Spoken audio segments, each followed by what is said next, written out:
Greetings and welcome, guys, gals, and non-binary pals, to episode 371 of the Words About Games podcast, the weekly gaming podcast for words about games. I'm your host, Amy K. Alexander, and I'm joined this week by the only man who, when we do a two-person podcast, moves my video box to the other side of the screen. And it freaks me out. Like that.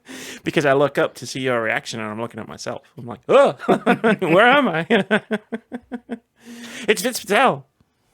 Ooh. Hey, everybody. Sadly, I'm not the 3-star champ, Moody, but I guess we'll make do. We need a nickname. I used to do this years ago.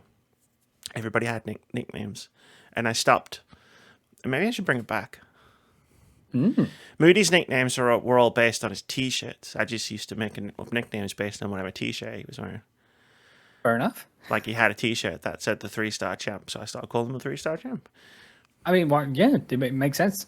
He's right there. It started with a t-shirt that he was wearing, that weird t-shirt that he was wearing, that said hot tuna. So I started calling him hot tuna because it was weird. Did he appreciate these nicknames? I don't know. We named the second half of the podcast after him, and every time I try to delete the working title part, he always puts it back. That's it. Even though he knows I'm never going to change it.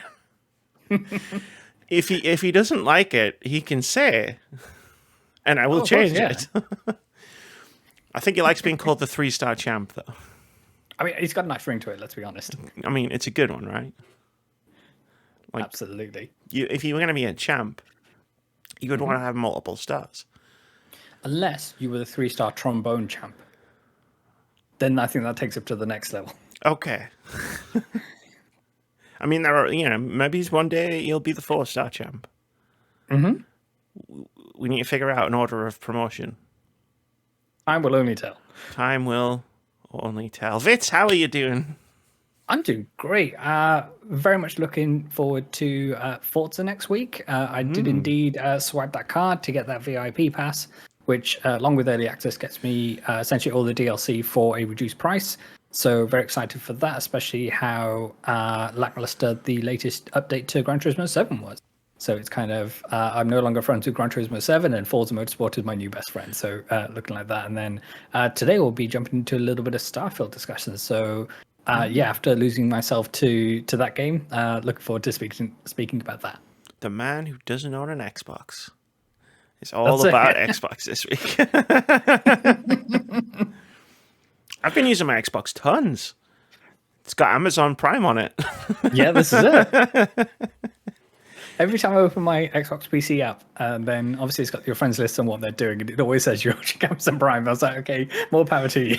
I'm 9.5 seasons into my Stargate SG-1 rewatch. It might be different this time. You don't know. No, I just really like it. But Claudia Black's gone for the rest of the season, and I'm like, no, bring her back. She's amazing. I always get sad when she leaves. They did the voice of, I want to say, Chloe Fraser. She did, yes. Uncharted games, yes. Yes. Yeah. Yes, she plays Valor in Stargate SG-1. They're a complete badass.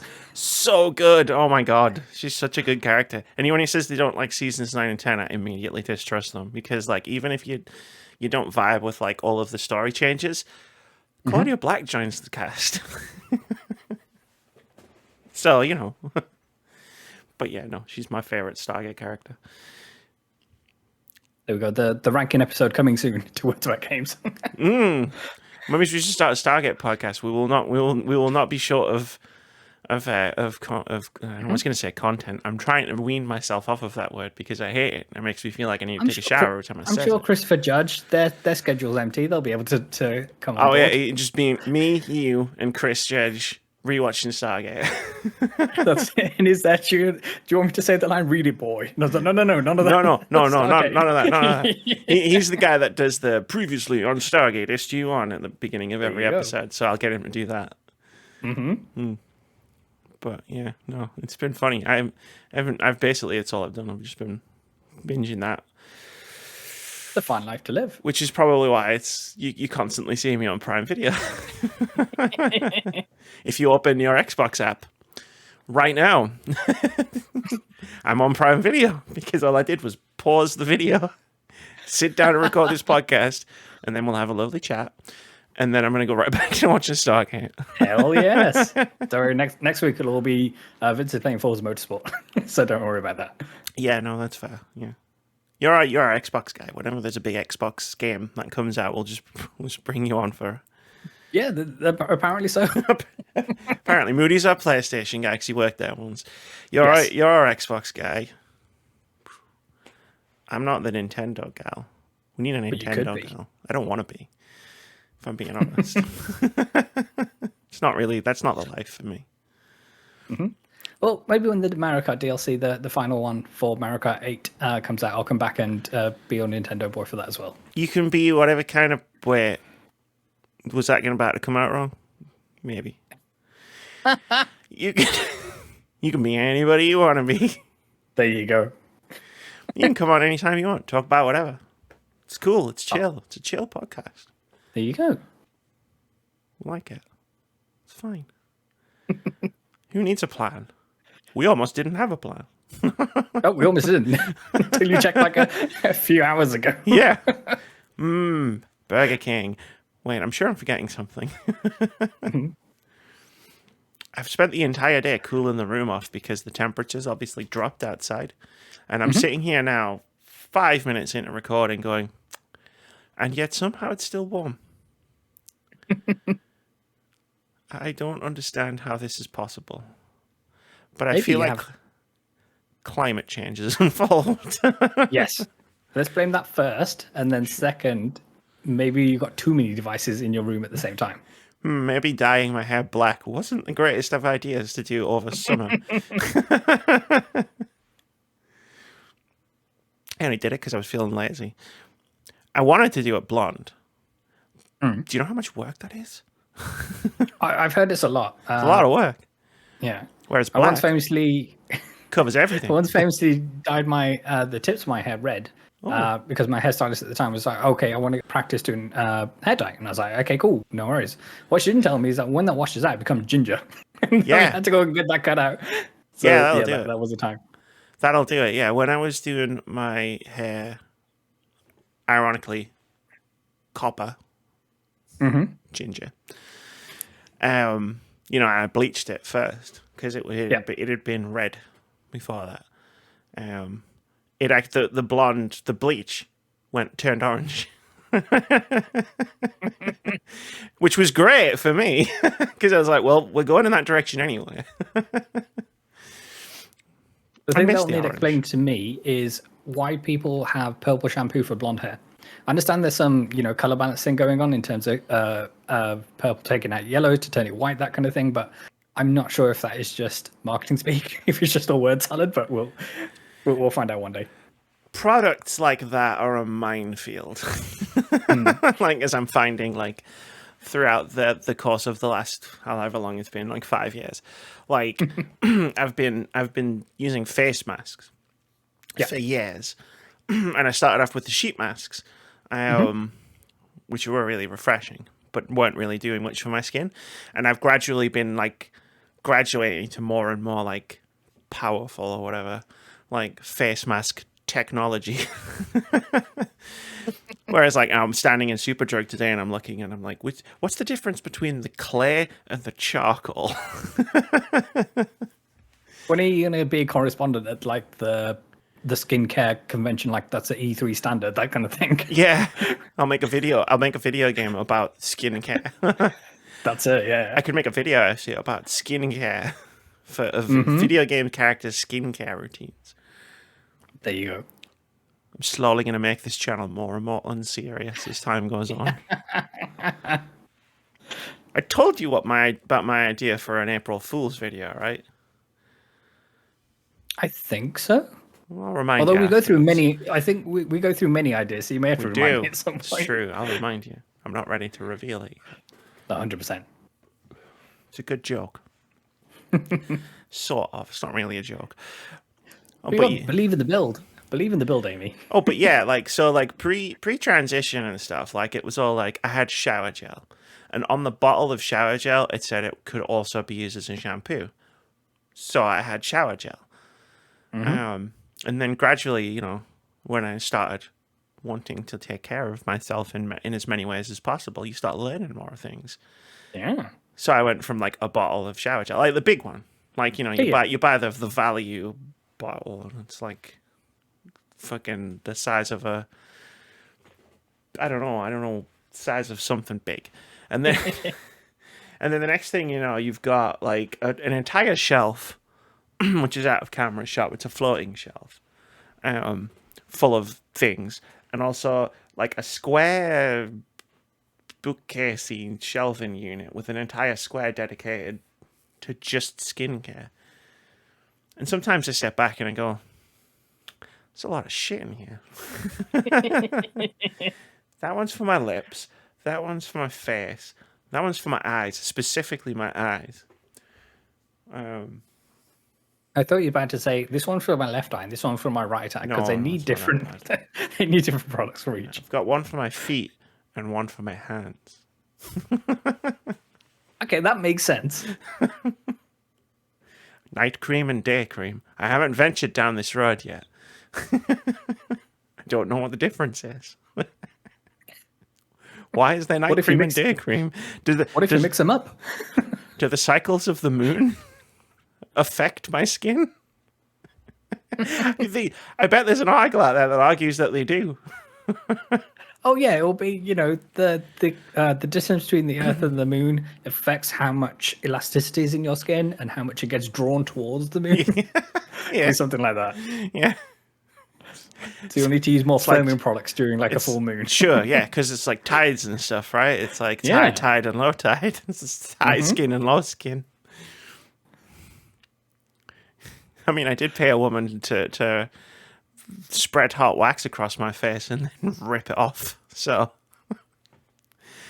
life is absurd. I feel like the more we actually stop to really think about the things that we do in life, we might come to the conclusion that life is ridiculous and should not be taken seriously. Oh yeah, I think you'd drive yourself crazy if you did try and take it seriously all of the time. Some of the time. I mean, I imagine there's people out there who get annoyed with me for how little I take things seriously. But you know what? Those people, they're not 3-star champs. They're not 3-star champs.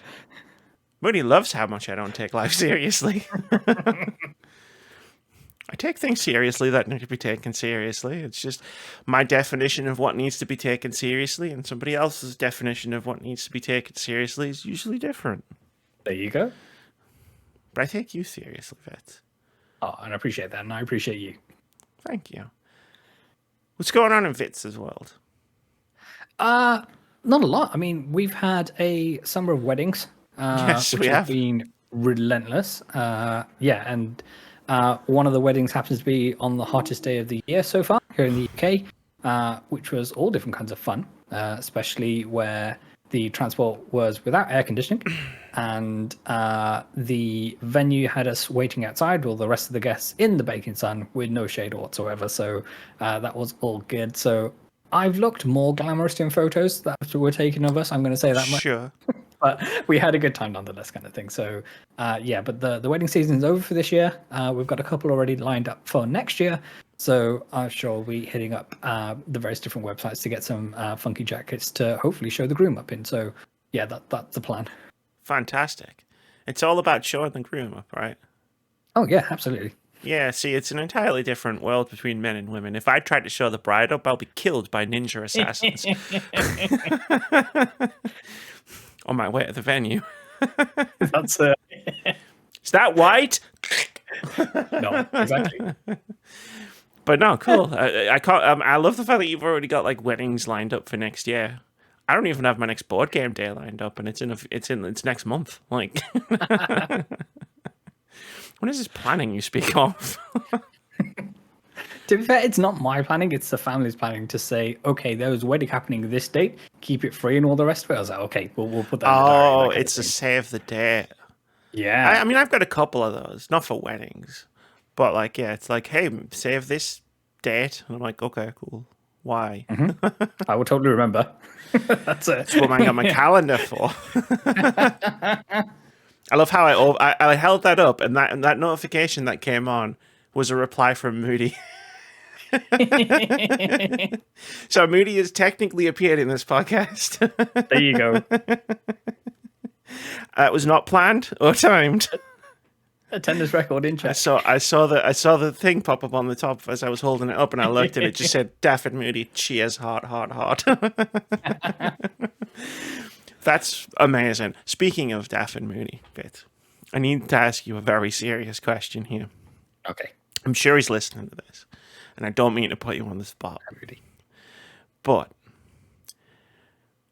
and I'm going to be brutally honest here. Okay. His persistence with complaining about having not played Dungeons and Dragons is driving me to the point where I want to jump off a building. Now, there's not a lot I can do about this. I'm just a player too. Is there any way that perhaps he could play D&D with you? Find a date that works, and I'll make it happen. I kind of promised him on last week's podcast that I would get him a game by the end of the year. Sure. Okay. Yeah. No. Absolutely. We can make that happen. We can do a one shot, and yeah, with whoever else you want to get involved as well, or if it's just the two of you, then that's fine too. Yeah, 100%. We can make that happen. Vitz, my love for you knows no bounds. Oh. Yeah. So let's have a think about what characters you might like and what classes and things, and then we can go from there. Yeah. Let's have another chat outside of this to put some firm plans in place in terms of dates and things. But 100% we can do a one shot, not a problem. I'll make a group chat. There you go. Do you know? Actually, he doesn't even need dice for you can do that all digitally. But he has dice. This is how it started. You see, we went out shopping. Me, Moody, Sophia, other people, and we went to Newcastle is laden with nerd shops, which is great. It's one of the reasons I like it so much. And we went in and out of a bunch of nerd shops, and he bought a set of dice. This is how this started. He played Life is Strange True Colors. Yeah, loved the RPG chapter. Bought some dice, and then I said, "Well, my campaign is coming to an end, and my DM is already talking about doing another campaign." Yeah, that was a year ago.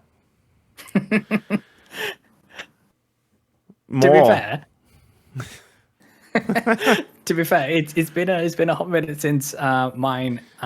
Well, to be fair, I'm spooling up to start a new campaign of mine, but I did take a healthy amount of time off just because I needed to decompress from the weekly game. But yeah, we're in the midst of launching one with 6 amazing players, and yeah, I'm very looking forward to doing that. So what's another one shot on top of that? It's going to be all good.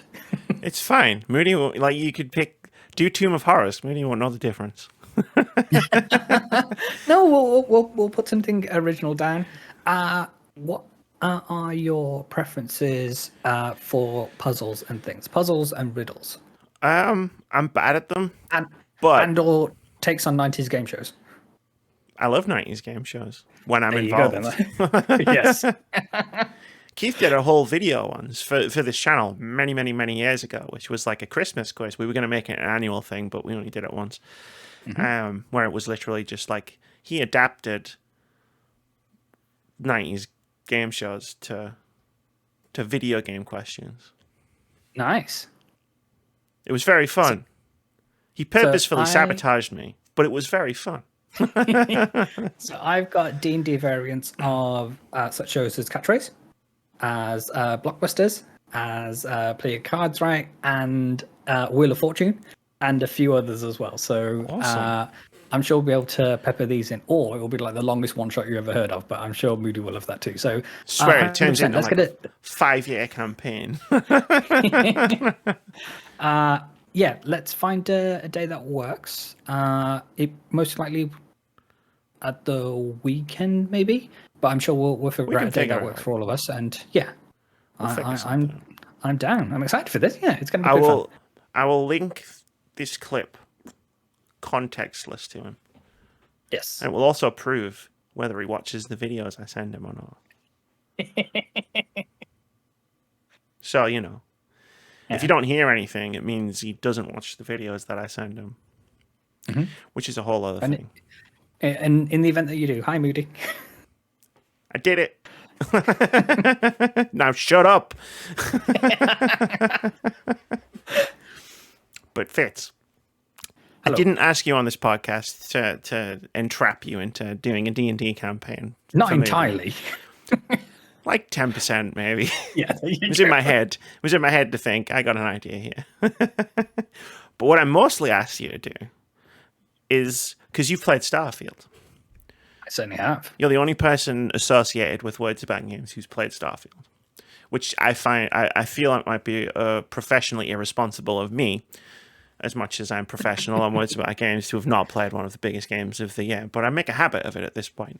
But also, there's too many games, and there are too many big games. That's true. And there's like 200 episodes of Stargate. But yeah. That's just the original. But you've played Starfield from start to finish, and I watched you play some of it. Yeah. Definitely, it looked exactly as I expected it to look. Mm-hmm. And that's all I have to say on the subject, because I wasn't playing it. So, Vitz, would you like to review Starfield? And then we're going to have a chat about it. We'll do that. So, if you weren't aware, Starfield is the latest release from Bethesda Game Studios, the highly anticipated exclusive console exclusive, Xbox. As with all Xbox first-party titles, Starfield is available on Game Pass, which is where I played it on PC. So I played over 85 hours, having rolled credits and begun to explore what lies in New Game Plus. Across my playthrough, I've explored every major faction quest line and completed a number of the smaller side quests. By no means have I done everything in the game. I'm sure there's a world where people have 100%ed this game. I'm not one of those people. So I'm all different kinds of honored to be here speaking about Starfield today. However, I'll do my best to keep things spoiler-free, as to not ruin the experience for those who are yet to venture into those stars. Nice. Yes. Sorry. No, it's all good. From the critical discussions that I've come across, this game seems to be judged on its merits compared to other Bethesda titles rather than the gaming landscape we've here today.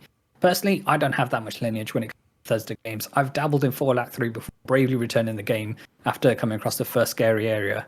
I've also tolerated several hours of Skyrim on PS3 before giving up on that game too, when my save file got so big that it crashed and then I lost many, many hours of progress, which was fun.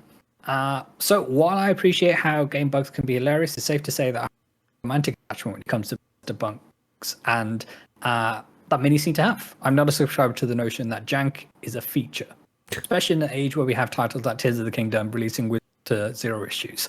That's just not my bag. But, bugs can be fun when you've got people stuck in the floor or in the ceiling, or NPCs are having a conversation with you, but you're facing their back and they won't turn around, or they're doing the weird looking over the shoulder business at you. So, yeah, it's good. Exactly, it's one of those. I have a question for you, Vitz. Yeah. It's about a stolen sweet roll by any chance. Jesus. Classic. That's it. With all that being said, let's talk about Starfield. So there were vast servers of word salad ahead of the launch, with the cautionary tale of Todd Howard's last meal, the disaster that was Fallout 76. Hyperbole. However, on starting Starfield, you're treated with the titles opening the vault moment and thrust into the galaxy, in on Zer's score hitting all the right notes. The soundtrack in this game is brilliant. However, the main themes are used far too often. So, at least for my liking. So you're hearing kind of the core theme again and again and again and again. And it kind of just loses its luster after a while. However, the individual sound design is brilliant. So when you pick up the money in this game, or the in-game currency, the audio note that plays, it hits all the right notes in the back of the head kind of thing, and gives you that vision in terms of money, that kind of thing. So with all that, you're instantly met with a mysterious tale that compels you to see just how far the rabbit hole goes. This game, however, has so much more to offer, but the onus is on you as the player to seek these out. This can lead players to have vastly different experiences, all of them valid in their own right. You'll pick up quests just by exploring the large cities on certain planet, and it's beautifully done. Just by overhearing a conversation or glancing at billboard or spark a quest line that could turn into hours of compelling gameplay. There are 4 main factions, each with their own quest line, which I highly recommend completing. Many Bethesda games have been labeled as faction quests, which are more compelling than the main campaign. I wouldn't say that's the case here. I have nothing but praise and flowers to offer the team have created with the factions. They are brilliant. Some are better than others, as you know, it tends to be, but all of them are well worth your time. So, in general, we're talking round about 5 hours plus for each of the faction quests, and then everything else is just side quests and then doing the main quest kind of thing. However, one of the challenges here is that you often start with a task, which will turn many people off. But if you persevere, you'll be rewarded with some of the best this game has to offer. So it will just be an innocuous quest of getting someone a coffee, or doing a beer run for someone, or doing a simple-minded fetch quest. And it might just be that it just sits in your quest log, and you think, oh, I'll get to that later kind of thing, and you find more important things to do. But for some reason, they don't give you like massive signs to say, okay, this is actually going to turn out to be really cool, so just go get this person a coffee and then we'll get on with it kind of thing. It's one of those. Gotcha. But it's all good. But there is beauty in the freedom offered. There's no set order, so you can take things at your own pace, or even across multiple playthroughs with a novel take on New Game Plus.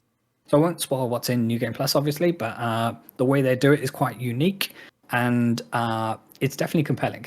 So usually I'm one of those players where as soon as I've hit credits, my urge to go back to a game, 0. But in this, I'm like, maybe we need to check all these out.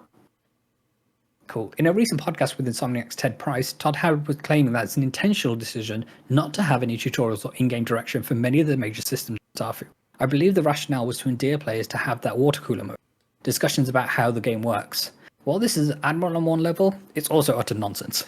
It speaks to how unfinished certain aspects of the game feels. For example, the lack of a usable map when on planets. Fortunately, much of the community and video game media have come up with guides and content to steer explorers in the right direction.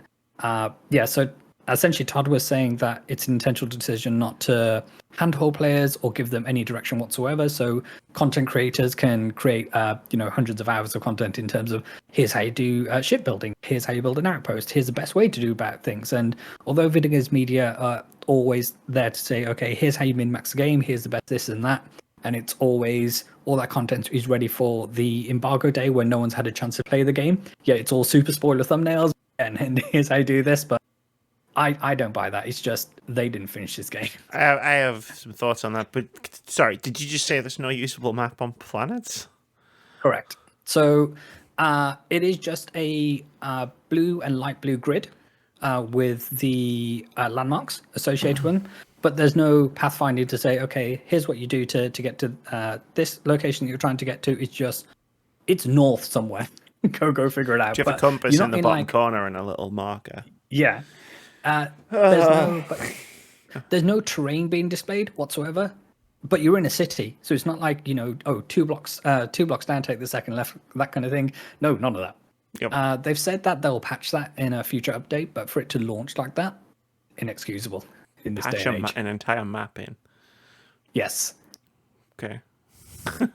Sorry. Continue. No, it's all good. So with the lack of direction, you'll find that it's awfully lonely out there in the work. Except it isn't.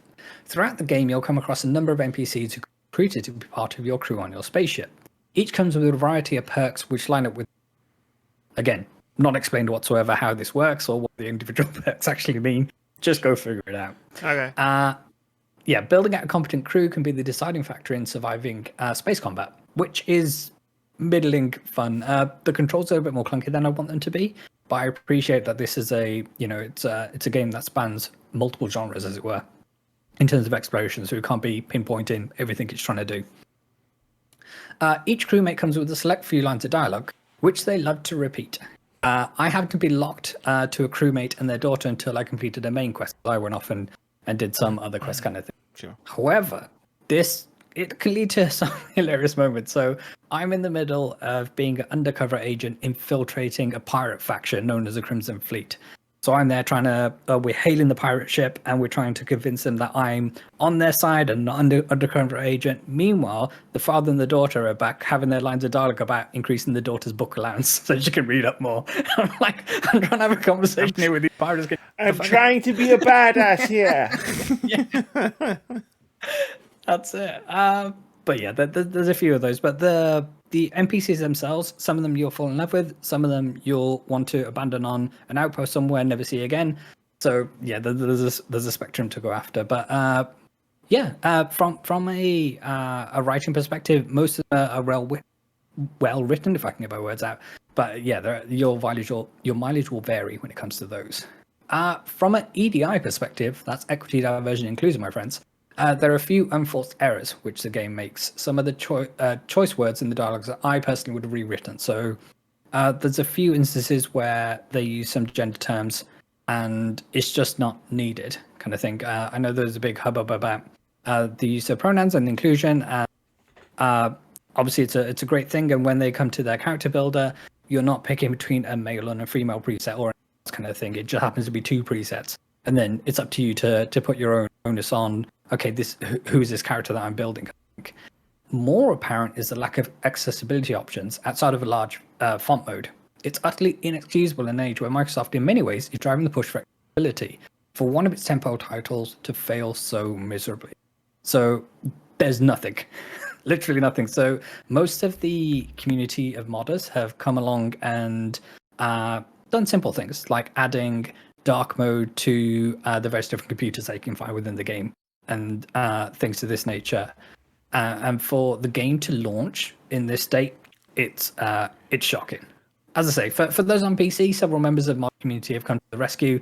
But for me, it doesn't give Bethesda a free pass for rushing this game out and effectively, in its current state, effectively excludes people from playing. I believe mod support for Xbox consoles are going to launch early next year. So up until that point, I think yours should add a lot. Sounds like it. Mm-hmm.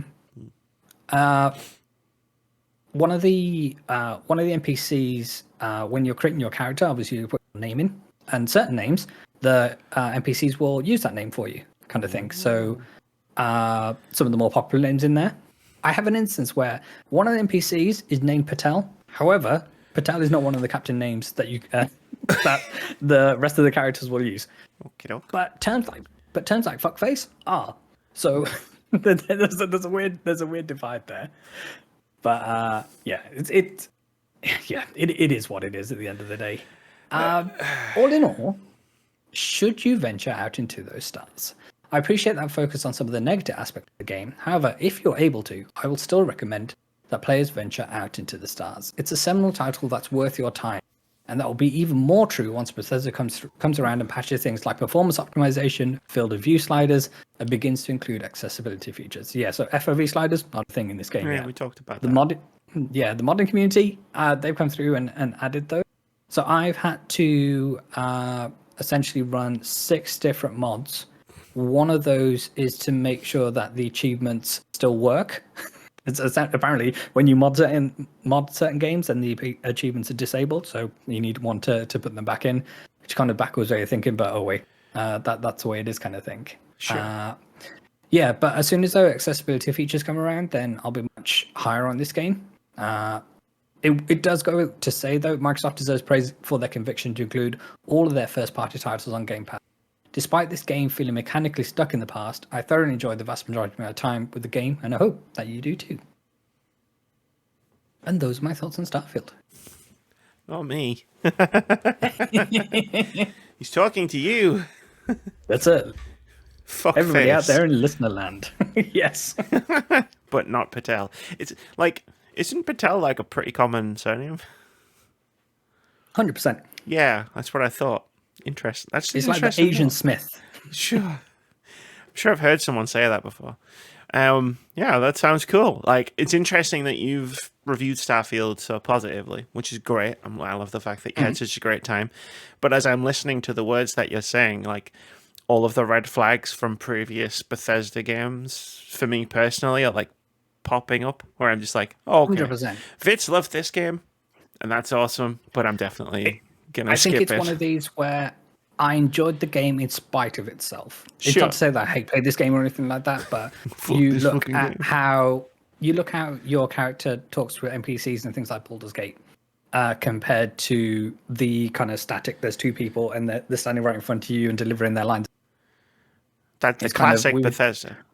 Yeah, and it's kind of, the world has moved on, so why haven't you, kind of thing. And it's where it's a new, I believe it's a new iteration of the creation engine, or the creation engine might be a new engine for Bethesda. But either way, it's carrying over the same jank as it did, 20, 30 years ago at this point. So what can you do?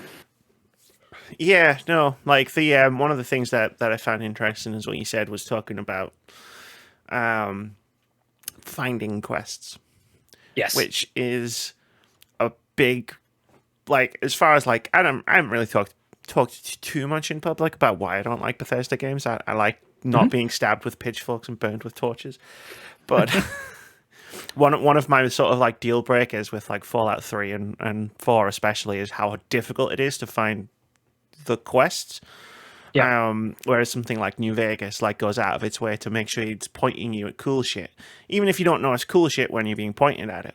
Yeah. Whereas like with like it sounds like with Starfield, but also from my experience with Fallout 3 and 4, like it's like you can go through that whole game and not find the coolest stuff because there's just no one to go, hey, go here. Something might happen. 100%. It's the same. It's the same in this game. So in terms of even for the main quest, the onboarding, it's lacking for what I need. So my girlfriend Lauren, she's been playing the opening hours of Starfield herself, and huge Skyrim fan, and a well versed in Bethesda systems, and even she was remarking that this is just not up to standard in terms of explaining to people, okay, this is how things. Yeah. This is what it's going to lead to, and I get that. There's going to be some people out there who don't want their handheld and all the rest of it, but for a large minority of people, a little bit of guidance would be nice. Yeah, it's not so much hand holding. Like I know, like we've had a revolution in RPGs thanks to like things like Dark Souls. But like it's not so much hand holding as it is game design. Yes, I know that's a really broad thing to paint it as, but it's like you get a quest and it says, hey, check this place out. Like there's one of my favorite quests in Fallout 3, which was like Agatha's quest. Yeah, this old woman, and she wants you to go and get a violin out of a vault. There's nothing to point you to that house, and it's in the middle of nowhere, surrounded by hills, so you can't even see it from a distance. And there's like a bridge that goes over a crevice. So if you find the bridge, you'll probably walk across it and then find the house. But it's a bridge in the middle the middle of a big fucking world. So you know, like there's plenty of people, I'm sure, who have played Fallout 3, even enjoyed it, but never found that quest. And it does sound like I can't help but compare these games to New Vegas, which was, it's the same but completely different. And I always think of I always go back to sort of New Vegas, which is like, it does a great job of encouraging you. Like you were talking about the hey, go get me a beer. Like if I got a quest to go and get someone a beer in New Vegas, I'm gonna fucking get that beer, because like cool shit happens all the time whenever I go and follow a character's directions in New Vegas. Is it like that in Starfield, where it's like it's like, oh, like there will be something cool if I do a quest kind of thing? Oh yeah, but there's no direction to say, oh, there will be something cool. Everything is the same in terms of, oh, can you take care of this gang? They've been troubling me. Can you get me this beer? Can you get me this coffee? Kind of thing. Yeah, it's all in the same level, and it's up to you to essentially go through everything to make sure that you're not missing out on a cool quest. Right. But for me, it's kind of right. I understand there's 4 key factions. There's a onboarding quest to get you in those, and then you play the storylines. So I knew that I wanted to push forward on all of those. But if someone just gave me a random quest to say, oh, can you get me a cup of coffee, kind of thing, I'm not doing that. I'm in the grand schemes of what the main quest is putting you through. Getting you a coffee is kind of like the 79th thing on the list of importance. So it's one of those. So maybe that's just a kind of a trope that RPGs need to get over. But if it's sold in other games, then Bethesda hasn't found it. It's like go kill rats in a basement, Absolutely, yeah. Fetch me 10. Yeah. Fetch me 10 rabbit's feet. It's like, no, get them yourself. They're rabbits.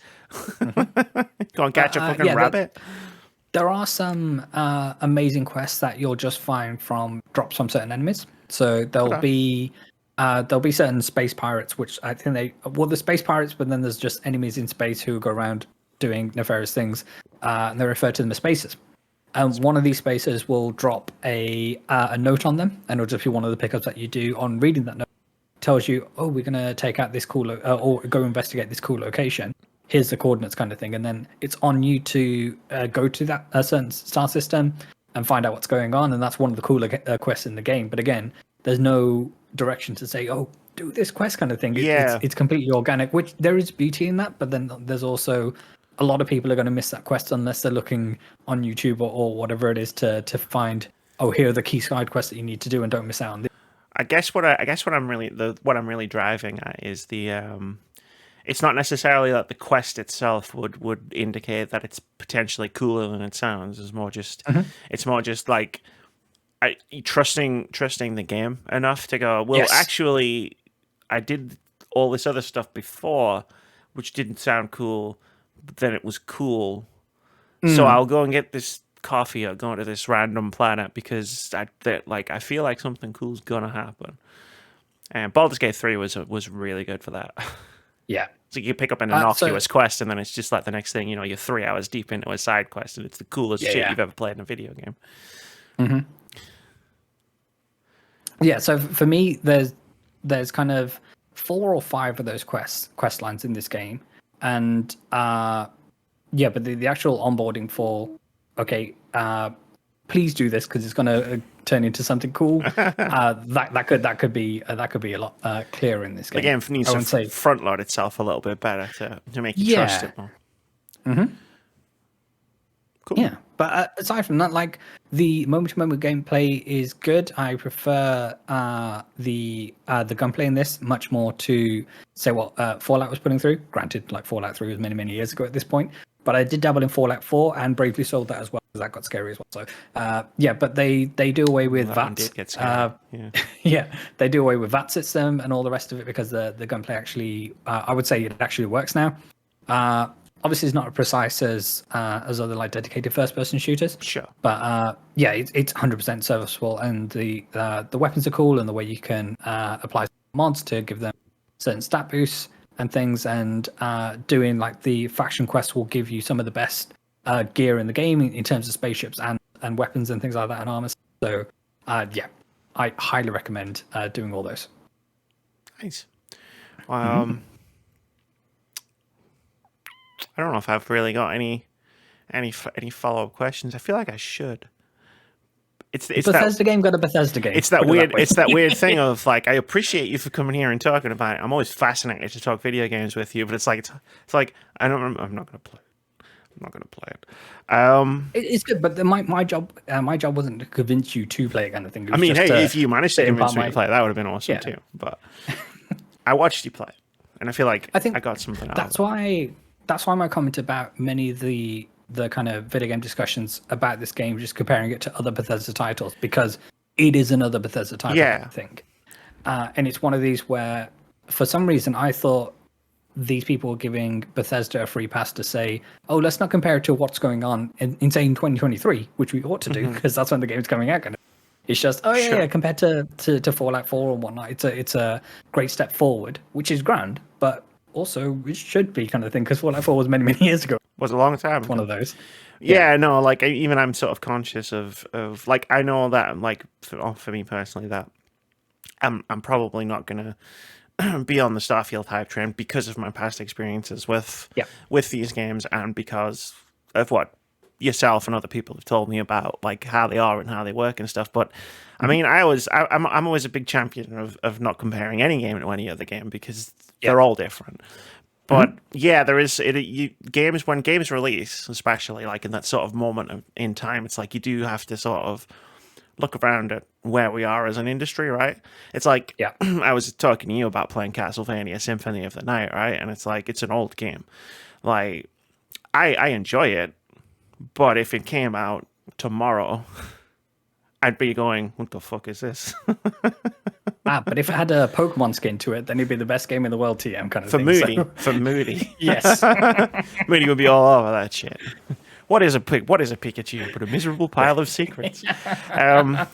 But yeah, no. So there is that. It's like it's you can appreciate a game from like years and years ago for the time that it came out. But if it's like a time capsule almost, where it's like, how forgiving do you want to be for a game that is clearly lagging behind? Would that be a good word? Mm-hmm. Yeah, I get that. That's an interesting discussion. Just in terms of the way conversations flow, in terms of the way you have conversations with all the NPCs in Starfield, is not how we're having this conversation kind of thing. Even though, I mean, technically, through Discord, we're watching face to face. Yeah. I guess I'm animated better. There you go. I'm not facing the opposite direction. And you're blinking from time to time, which is quite unnerving when your NPC doesn't do that. It's like, this is a long conversation, and it's just like staring directly into your soul. Like, oh, okay, shit. No, but it does sound like you had a really good time with it. I don't want to sit here and be like the dissenting voice, like. No, but there are systems which haven't moved on. So I believe the persuasion system has been lifting from Fallout 4. I want to say, and this is going from was conversation of the game, and like it'll give you certain dialogue choices, and it'll say, okay, this is green, this is red in terms of the likelihood to succeed. Okay. But there's no percentage figures attributed to those, so you don't know the likelihood of what makes it green, what makes it amber, what makes it red, kind of thing. Sure. And you've only got a limited number of choices or chances to get this persuasion done right. So a system like Baldur's Gate 3, where okay, I've got to roll a 16 to make this persuasion check. That translates so much better in terms of giving me the information. Okay, what are my chances of actually making this work with the various different modifiers I have? Sure. There are much more elegant ways to do this. There is. Even if they put a percentage number next to the individual options, that would be so much better, but they don't. Right. I have lots of thoughts about how video games handle dialogue choices and persuasion. It would be unfair to bring them up here and leverage them against this one video game. When it's like it's a fit, like, but I'll tell you about it because I've always wanted to talk about it. But I'll tell you about it after the podcast, because like I think persuasion and dialogue choices in video games in general could be better in a very specific way that I don't think is difficult to make happen. Yeah, I don't like the like personally, like I have the same problem with Mass Effect where it's like, do you have enough points? Yeah, yes. Then you can convince this person to shoot themselves in the head. Mm-hmm. Really? Or it's kind of, the second you go down a Paragon or Renegade route, you're always just going to go down that one because the rewards are. It's like, oh, the blue one's lit up. That means that's definitely the best option. Click. Mm-hmm. Yeah. It's it is weird how many times you can get people to shoot themselves in those games. Like, more than once was weird, guys. Yeah. But yeah, no, to bring it back to Starfield, like it does look like an intriguing game to me. Tell me about building. So if I was to play Starfield, one thing I definitely do not like just in video games in general is space combat.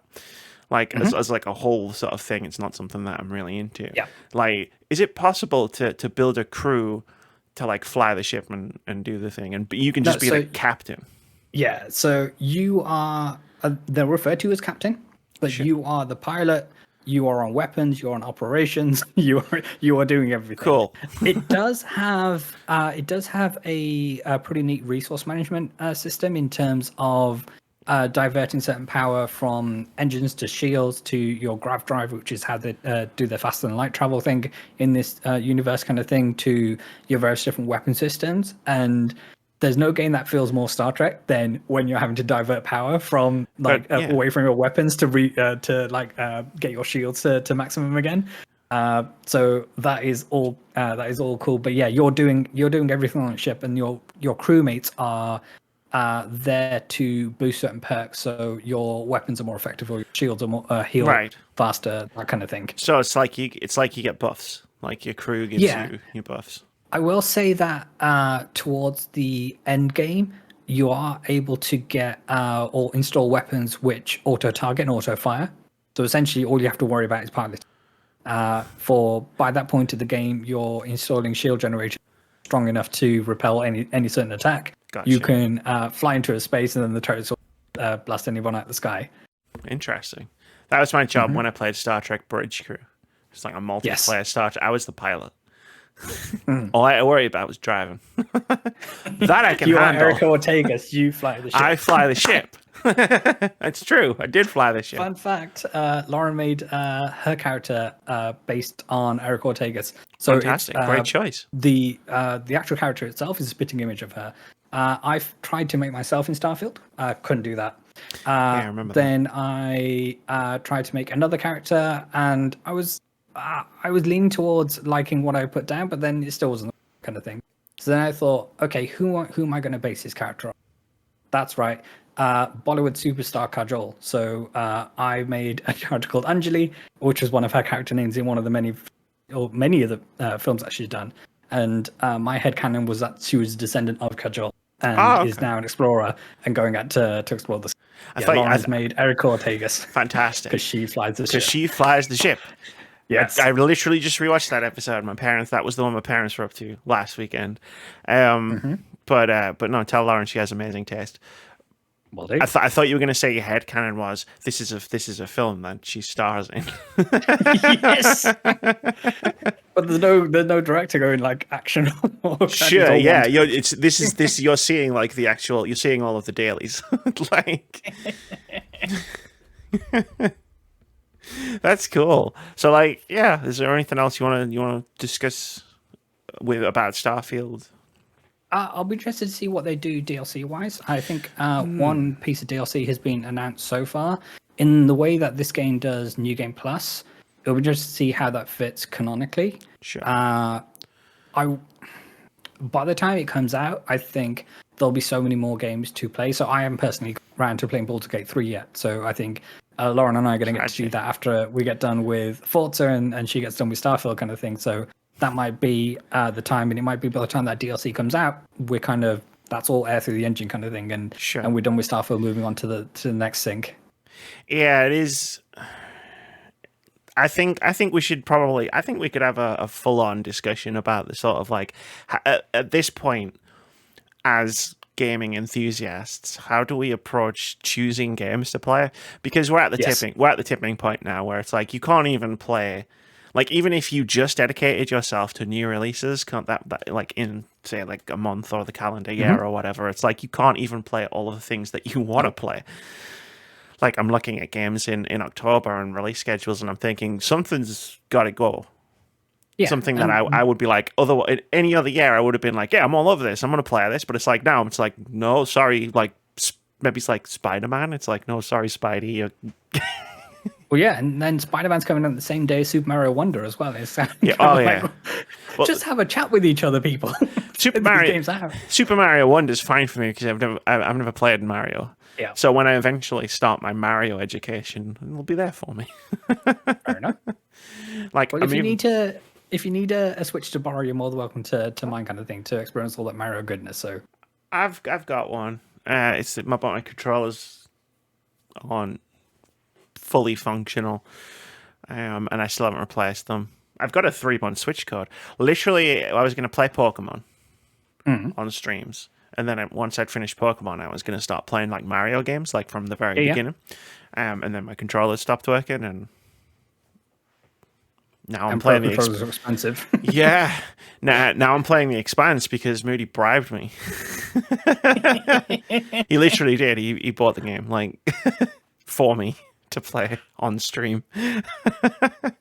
Which, that's one way to get me to do things. There's two surefire ways to get me to do something. Food and video games. Making notes of these. Yeah. Do you want me to do something? Give me food. I'm like a cat. But yeah, no, it's like I'll invite you back sometime soon so we can have that. We can have a chat. I know we've got that. Yeah, so that makes it a couple of plans, because I know we need to have the discussion of, is 2023 the horny video games? Yeah. We need to have that one as well, right? We're gonna schedule a couple of return appearances, and obviously the Forza return. Mhm. Do you just want to come back permanently? We're starting to build these things up. And the D&D one shot. And the D&D one shot. We'll make it a Words About Games podcast. D&D is a There game. you go. It sure is. Can you fit it into 2 hours? Pretty much, it's the 100%. So most of my sessions that I run week to week basis, they run for 90 minutes max, kind of thing. So yeah, 2 hours is not an. But yeah, D&D is the quintessential role playing game. So why the heck not? Well, yeah. You don't have to. You don't have a fucking percentage chance button you push to convince the guy to shoot himself in the head. You just use words. And then he shoots himself in the head. But that's cool. Thank you for your review of Starfield. Thanks for coming on and agreeing to do this. Now I can put Starfield in the title of the podcast and get views. Gotta get that SEO. I tried to understand SEO once and I thought, you know what? It's not worth it. I know how to piss off people. Like, there you go. Gamers. So they drive traffic sometimes. The whole SEO and kind of playing to the algorithm, it's the worst. So obviously, like I spoke about, needing mods in Starfield in order to get it to run properly. We terms of getting DLSS to work as opposed to FSR, which is really poorly done in this game. Sure. Because Bethesda has an exclusive agreement with AMD, and yeah, so that's super shady to begin. Not super shady in terms of the exclusivity, but then they came out and there's no. You're choosing not to at this point.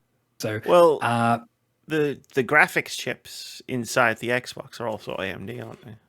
Yes. But on PC, what excuse do you have, kind of thing? And it's one of these. But yeah, so my YouTube kind of algorithm is saying, okay, these are the best mods to install Starfield and all the rest of it.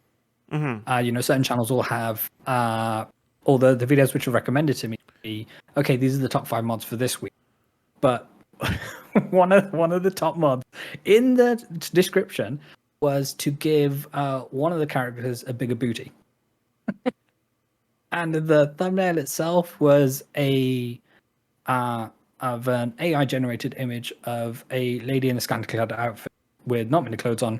And it's kind of, okay, yeah, this is the state of games at the moment, and it just makes you want to throw it away. Wait, an AI-generated image. It's like you realize, like, an AI-generated image of a woman who is scantily clad with a big booty. It's like you can find those on the internet really easily.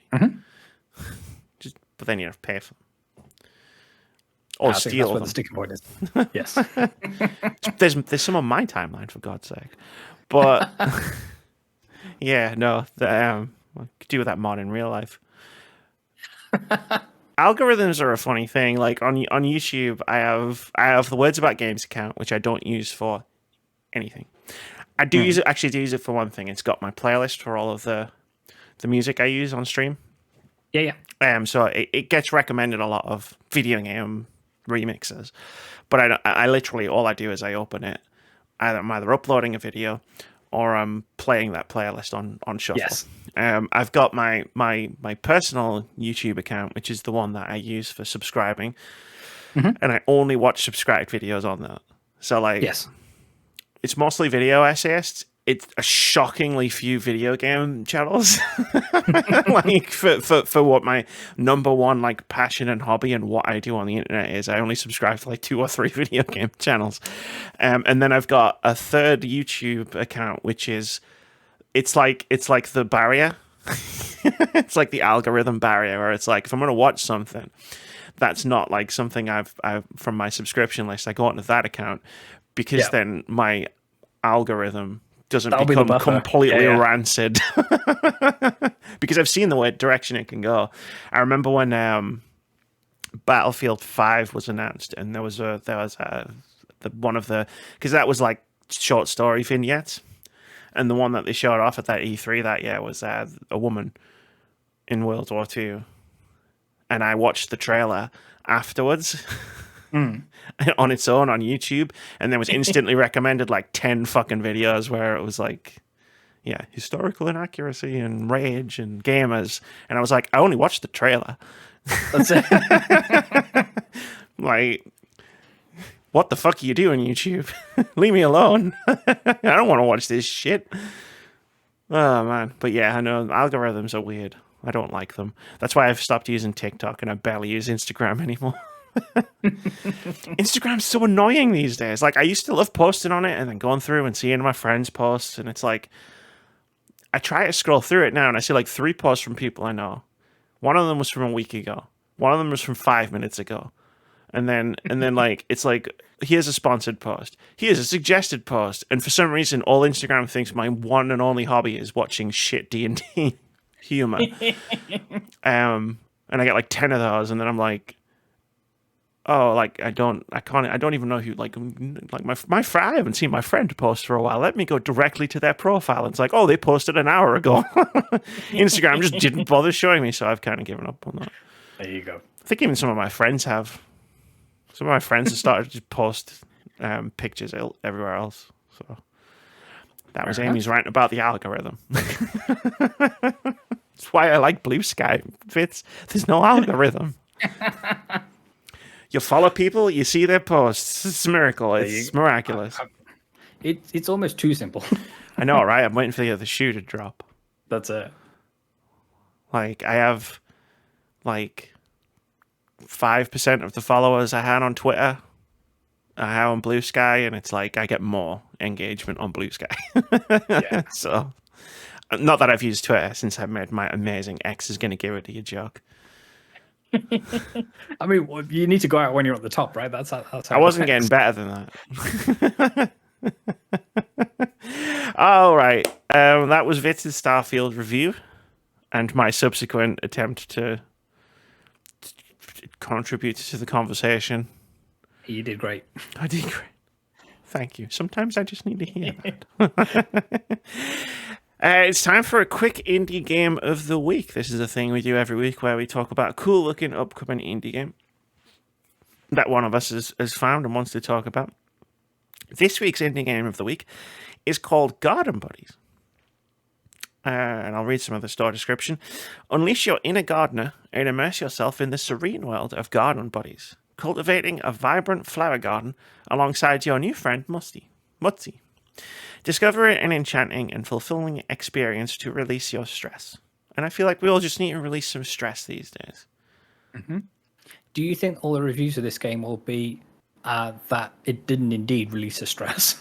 I feel like they're specifically blaming Garden Buddies for increased stress in their life. I feel like that there will be no reviews for this game because it's an indie. It's a wholesome indie game. Good God! I just opened OpenCritic. I don't know why I opened OpenCritic. I don't need it for an hour, but yeah, no, Garden Buddies. Like we like a stress. We like wholesome games here at Words About Games. I'm loving the rise. It's like a whole movement at this point of like, hey, why don't we just like release games that are designed to calm people and make them feel nice? Well, not everything has to be Dark Souls. Baldur's Gate. Yeah, this is where one of the comments will be. Yeah, not everything has to be Dark Souls. Sometimes it could be Demon Souls. Sometimes it could be worse. Yeah. One of the many Dark Souls. I was going to say clones. That's not fair. One of the many inspirations of Dark Souls likes. Yeah, it's like there's a word that already describes it. I've made 2 videos about this series of games. I should know what Souls likes is. Why do I forget words? Ugh. I need to rebrand. Words are hard. Words are hard. Games are hard. But Garden Buddies looks like could be a nice, stress-free, cute little game. And if you like cute little games, there's a link in the description of wherever you listen on this podcast. Click it, wishlist the game, watch the trailers, look at the screenshots, wishlist the game. That's very important. That's why I said it twice. Yes. And it's coming soon to Steam. Cute games. 100%. So we're going to take a quick halftime break, which we did this last time you were here, right? We did. This is not a new thing anymore. It's a new thing to some people sometimes. So I'm tentative where I'm like, yeah. Amy's got halftime is a euphemism for Amy's got to pee and Moody's got to make sure the dog hasn't shit all over his living room. But it's okay. You're going to text him to make sure that hasn't happened during the halftime break. Yeah, I mean, I'll text him right now and I'll be like, it's halftime. Oh shit! Nobody said it's Friday. You know what that means? Crap. You just did. It's Invalid podcast. I don't know what that means though. Neither do I. All right, we're going to take a short break and then we'll be back with, I guess, Vitz's time to shine. Okay, so it's time for Moody's time to shine, but with a twist, and the twist is Vitz. So how this usually works is, as you can see in our show notes, there's a big list of all the news that I've put in the doc, and it's all hyperlinked. And what Moody normally does is he normally picks whichever one he wants to read in that particular moment, and then that's where we go. So you get to do that. Awesome. I feel like I'm on a game show. So, Amy, may I have SAG-AFTRA members vote overwhelmingly in favor of a video game strike, please? You certainly may, Vitz. Let's see what's behind door number whatever. Members of the major SAG-AFTRA acting union have overwhelmingly voted in favor of authorizing a potential video game strike. Ballots were cast by 34,687 members, with 98.32% in favor of strike authorization on the interactive media agreement that covers union members' work on video games. While this does not guarantee the union will call the strike, the next bargaining session is this week, and this ratchets up the pressure. The leverage of this authorization could compel movement on either side. Heck yes. Disrupt the industry. Get paid, get better working conditions. Fuck the man. Fight for your right. Absolutely. Fight them because they won't give it to you for nothing. Oh, definitely not. And strikes work, as we've seen this week. With the Writers Guild finally getting everything they wanted, more or less. Yeah, all it took was, movie companies and executives cutting down trees, tearing up pavements where people were protesting. So they had to pick it in heat and the sunlight and all the rest of it. It's all above board. Yeah, sure, of course. Like, I don't know what the movie studios were thinking. It's like, you've been through this before. You know they're not going to give in just because you make things uncomfortable for them or whatever. They were too busy swimming in their Scrooge McDuck vaults of money. That's what it was. God damn. But no, I think this is really good. Even if for end users like myself, if it delays a little bit and gives us time to play some the games which are currently out because games have been delayed during this strike, then happy days. There's another win for us, There's light at the end of the tunnel, Vitz. Yeah. Everybody wins, right? The workers get better conditions. Strike. Yes. I might be able to play Spider-Man after all. But no, yeah, like, it's cool. Like, I just wish it wasn't just the actors who were in a union who could go on strike. Like, we're going to talk about some shit, I'm assuming, at some point like throughout this podcast where it's like, I really wish the video games industry in general was just unionized. Yes. But this is good. Like, I hope they get everything they want. Like, the threat of AI and what it can be used for by executives who don't know anything looms large over a lot of creative industries. Yeah, thankfully in the movie space, that's been curtailed now, but it hasn't stopped movie companies from banding together and creating lobbying companies to essentially stop this from ever happening again in terms of people rising up against them. So let's hope that the video game company is wise to this and they actually just respect the work that everybody does, not only if you're a writer, but if you're a developer who happens to be in a studio, that your work matters. And it's crazy that in an industry which is $200 billion plus, that there is still zero job security, which I'm sure we'll get onto in another story kind of thing. And it's one of that's one of the things that we need to be campaigning for. And Exactly. if it means that our games get worse and they look worse and they cost more, then so be it, kind of thing. Because at the end of the day, you need to be able to keep this sustainable, and it just is Yeah, the current perils that hang over video game industries, yeah, or the video game developers. yeah, definitely. Like I feel like there's a series of stories this past week that sort of all linked together into that. So it was like sustainability discussion. But like for this particular story, like I mean, they might not strike. I mean, have you met executives? Like, do you see you see the shit they say about people, right? Like, Yeah. they're obviously not gonna give them a good deal. Like, maybe I'm just too cynical, but I imagine there's gonna be a strike. I hope there's not. I hope they get a deal that works for them and that we avoid a strike. But, well, at least now they've got the power to call the strike if they need one, and that's good. 100%. Hell yeah. Would you like to pick a story now, Amy? No, I shouldn't. Oh, okay. It's Moody's time to shine. Okay, let's switch gears and let's talk about old Jim Ryan and his plans to retire. Ding dong, the witch is dead.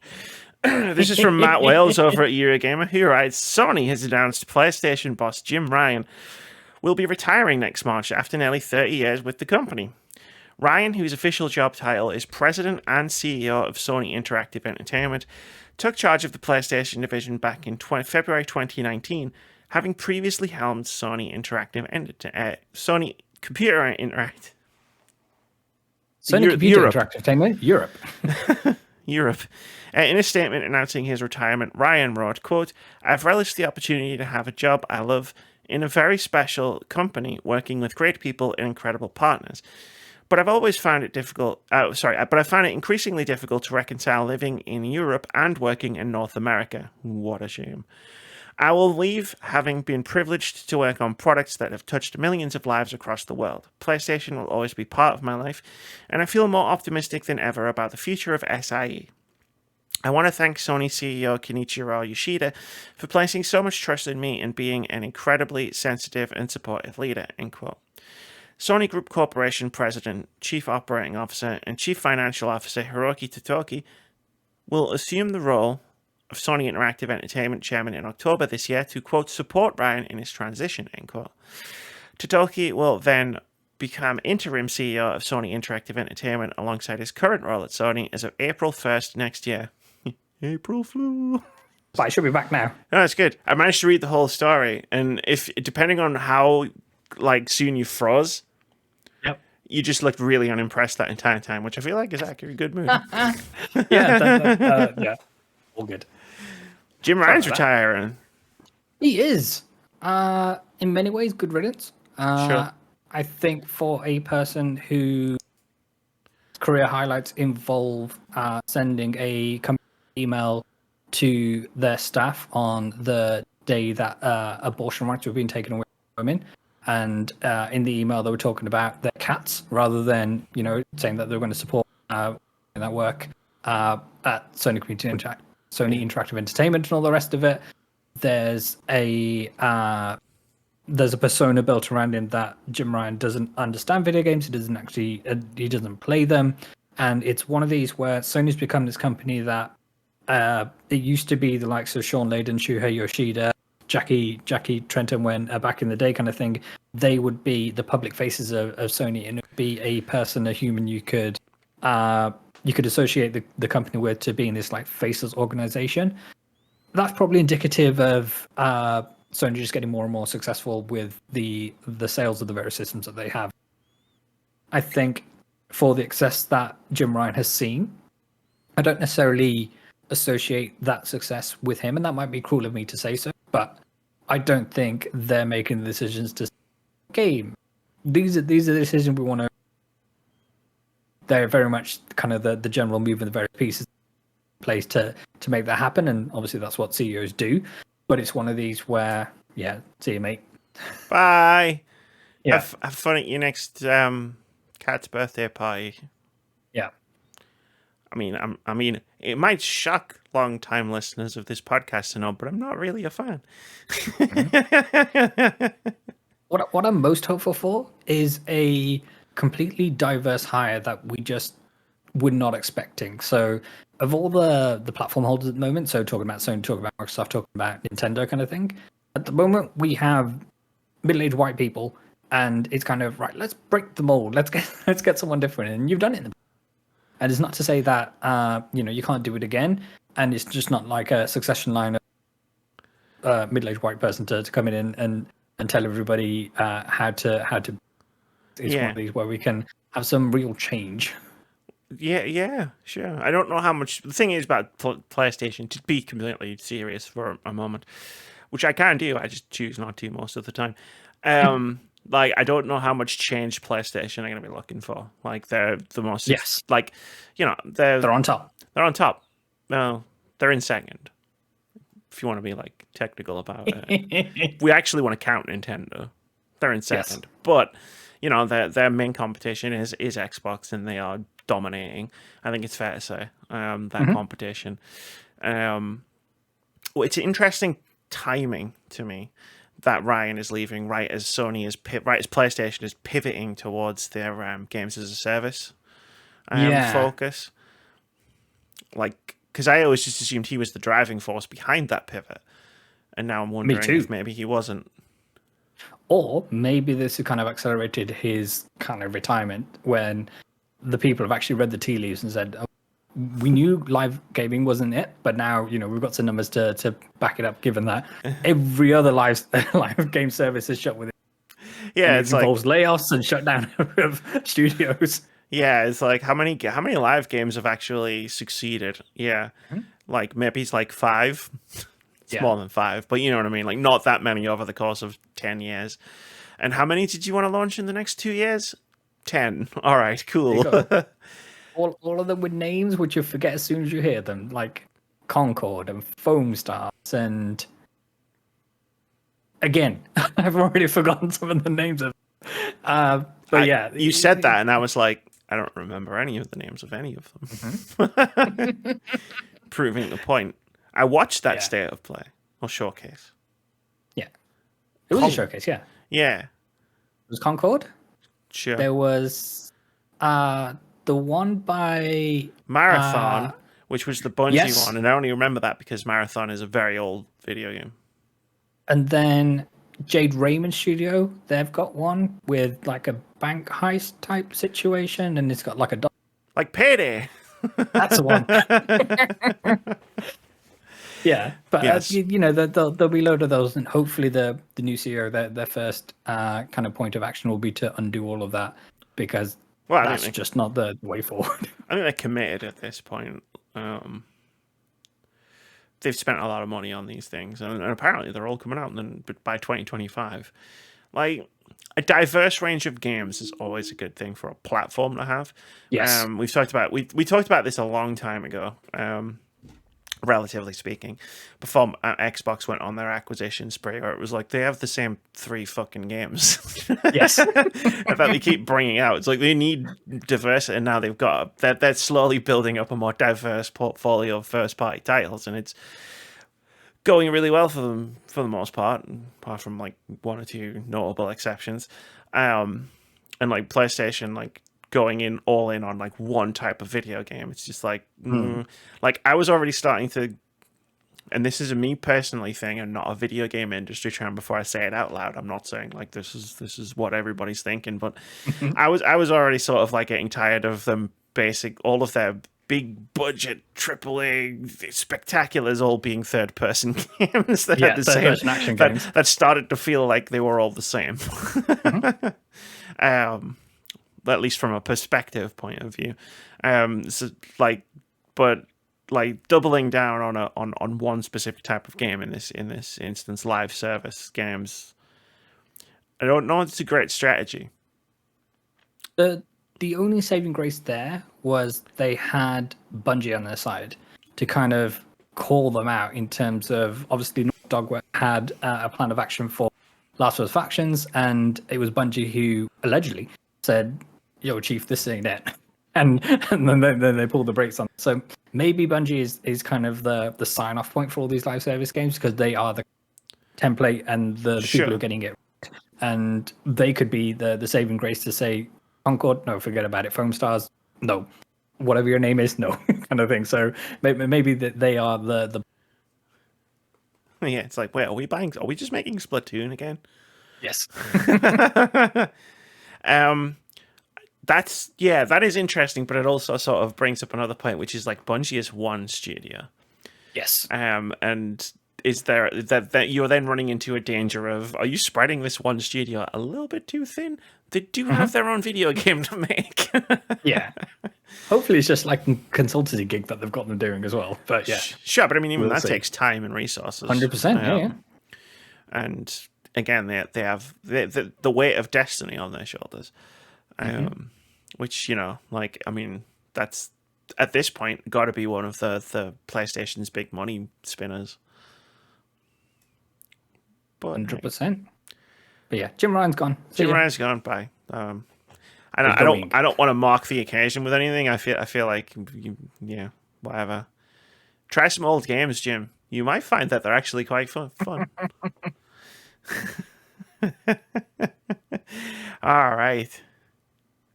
Good riddance. That's what you said, and I think we could have just stopped there. What would you like to do? One more? Oh, we've got plenty of time. We got time for loads more. Keep it rolling. Let's go. Capcom exec thinks game prices are too low. This is what we do. Is that Moody just keeps going until I give him the one story warning. Fair enough. Yeah, Capcom president and chief operating officer Haruhiro Tsujimoto commented at this year's Tokyo Game Show, quote, "Personally, I feel that game prices are too low. Development costs now are about 100 times more than they were during the Famicom era. But software prices haven't gone up to that extent." My brain just did some quick maths there. "There's also a need to raise wages in order to attract talent. Seeing as wages are rising in the industry as a whole, I think raising unit prices is a healthy business model." Well, Tsujimoto-san, I very much disagree with that last statement. It's not a healthy business model. Trust. Yes. I didn't read this quote fully before I copy pasted it into my document. He throws up some interesting figures there. From a long, long time ago. Development costs are now about 100 times more than they were during the Famicom era. Okay, I'll take. You know what? I don't know how much it costs to make a video game 35 years ago, so I will definitely take your word for that. It's the second part of the sentence that almost caused my brain to shut down. But software prices haven't gone up to that extent. So if we times the price of a video game 35 years ago by 100, Capcom thinks that Capcom's president and chief operating officer seems to be insinuating that video games should cost $6,000 to buy. Even more so because SNES and Famicom games, they were more expensive with taking inflation into account back then. Sure, I'm just going off $60. I'm just going off the flat fee. It's like, so basically what we can expect is lunacy here. Resident Evil 9, just the base edition, a cool $6,000. I pulled my calculator out to do a thing, and I was like, I mean, I could times 100 by 60. I'm not that inept at math. I'm pretty bad at it, but not that bad. But yeah, no. Okay. I feel it's important to say, obviously this is this has gone through some translation, whether it's come directly from the person themselves or it's been translated from some. Sure. And something's been lost in translation. So Definitely. Just to give a benefit of the doubt, kind of thing. Sure. Someone says, "Wait, $6,000? You sure? Wait, you 100 times? You sure?" Did no one question that? Like, hold on a minute. Like, the second I read it, I was like, hold on a second. But fair enough. I will accept that. He probably isn't insinuating that game should cost 100 times more now than they did 35 years ago. I mean, there's a lot of things here that I agree with. That they need to increase wages for. They do, yeah. People are doing, and if raise the wages are rising, then they need just to rethink their business model, not necessarily. And it's that it's kind of, you got 95% of the 5% you. Sure. Well, like, so I always treat this argument. This has come up a lot, especially recently. Hey, it costs a ton more to make video games now than it did then. And I'm like, okay, inflation exists, and I appreciate and I respect that. But whose fault is that again? Like, it's not ours. Also, the market is a whole lot bigger and you're selling a lot more copies. I was about to say, I'm just looking up Capcom profits, the last quarterly financials from June, which I think they're in yen. I don't know if they're in yen or not. It just says net income on Google. Just gives me net income, 18.16 billion. It hasn't given me like, what currency that's actually in any currency. That's a lot. Yeah, in any currency, that's a lot of money. Like, I feel like Capcom could afford to do both. Like pay for video game development and give their workers a wage rise and still make a lot of money. I do like the idea of Capcom executives and presidents walking through the halls of Capcom saying, okay, we need to turn the horniness of Resident Evil to like 1,000 because we need $6,000 per copy of the game here. Yeah. Resident Evil isn't 100 times hornier than it was in the Famicom. I mean, it didn't exist in the Famicom era, but in the PlayStation era. But if it did, well, you will get my money when you turn the horniness up. That's a guarantee. Baldur's Gate 3 was the first AAA video game I bought full price at launch, and I'm like, yeah. There you go. There's a causation. Causation does equal correlation. But no, it's just I'm sick of hearing this argument about video games are more expensive to make. It's like, but you're in the business of making video games, so afford it. Like that's your whole business model. To segue to a story you were talking about previously, kind of thing, in terms of also rejig your expectations so they're kind of in line with you expect things to sell, and it's not just a pie in the sky number because video games are big and I hear video games, therefore we expect our copy of our next games to sell 2 billion, and if it doesn't, then I will fire everybody. We'll blame it on something else. Like this argument, and again, this topic might come up again shortly, kind of exposes the lie of capitalism, of the numbers always having to go up. Like, the number always has to go up. We have to spend more, and we have to make more money, and we have to sell more video games. Or it's like, okay, sometimes that'll work, sure. Sometimes that won't work. There's a law of diminishing returns at some point. Yeah, sure. Like Resident Evil went through this itself, like as a series. Like, there's peaks and valleys, right? The Capcom's on an upswing at the moment, so they're probably riding quite high. That upswing won't last. It won't. That's reality. And the idea of that the cost needs to be passed on to people is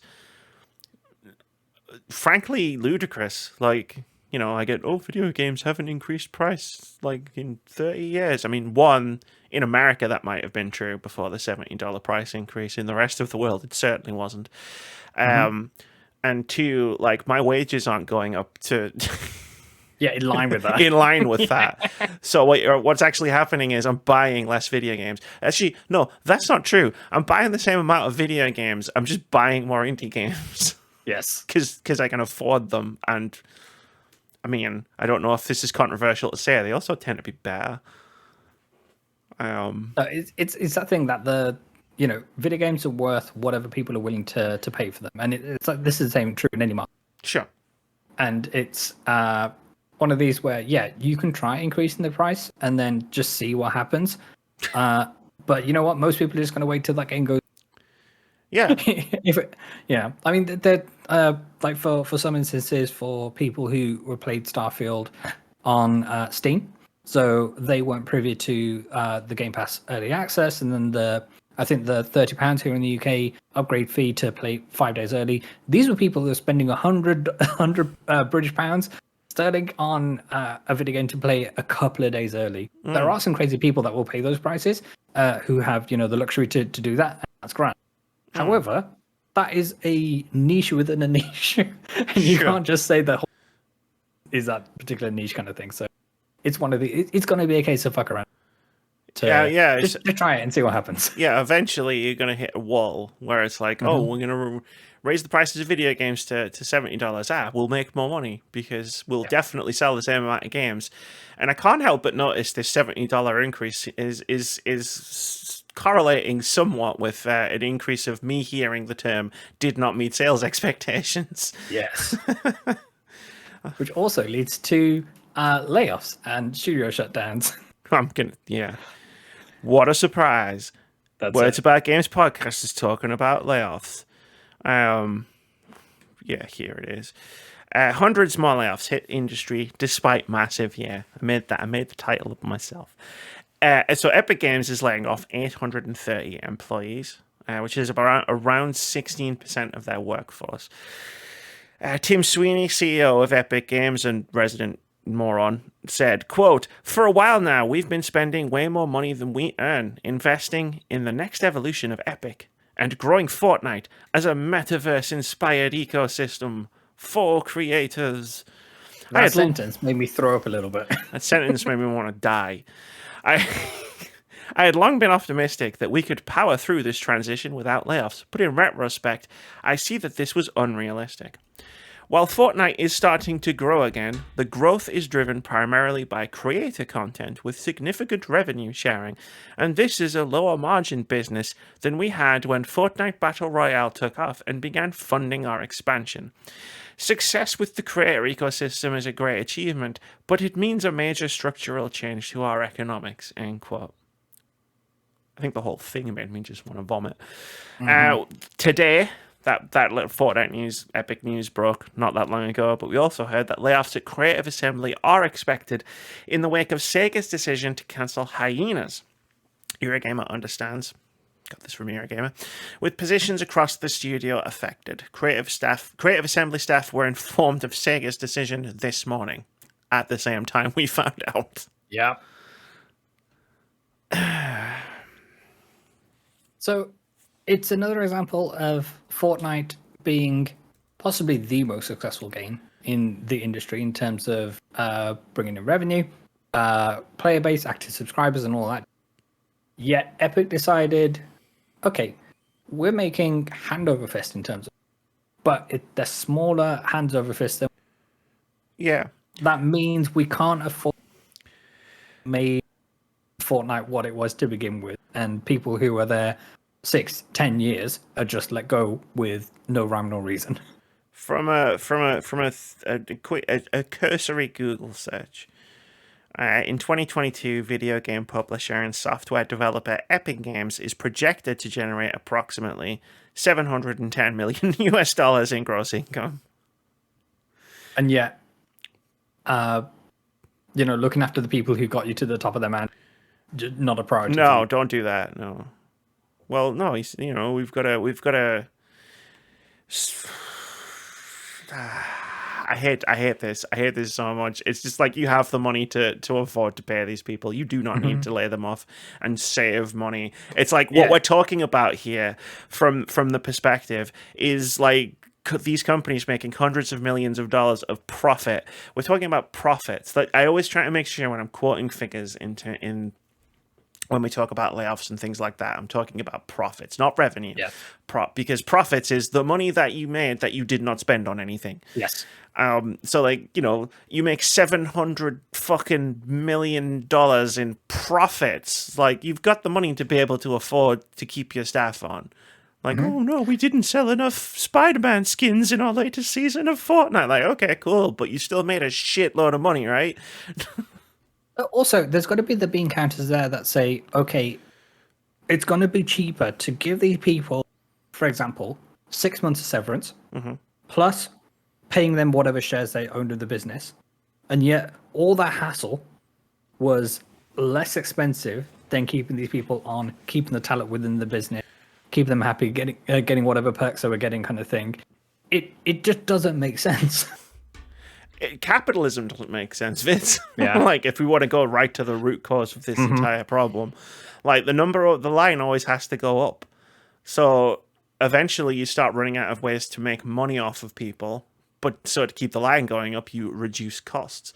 Because otherwise, like, even if you make if you make $700 million one year, but only $600 million the next year, you're in trouble. Even though you just made $600 million of money. It's like, it's not like, even when I was a teenager, a kid and stuff, and like, you know, like learning about these things, as one does when one enters the great wide world, like, it never made sense to me then.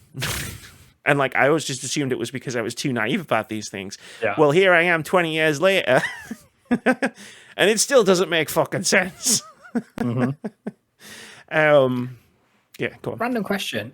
The Hyenas game, was that a live service game? Or it was gonna be, yeah. It was like a shooter, multiplayer shooter. I think it was an alpha test not that long ago. Right. Might not have been an alpha, but there was a test, I'm sure, at some point not that long ago. And Sega decided they're not going to do it anymore.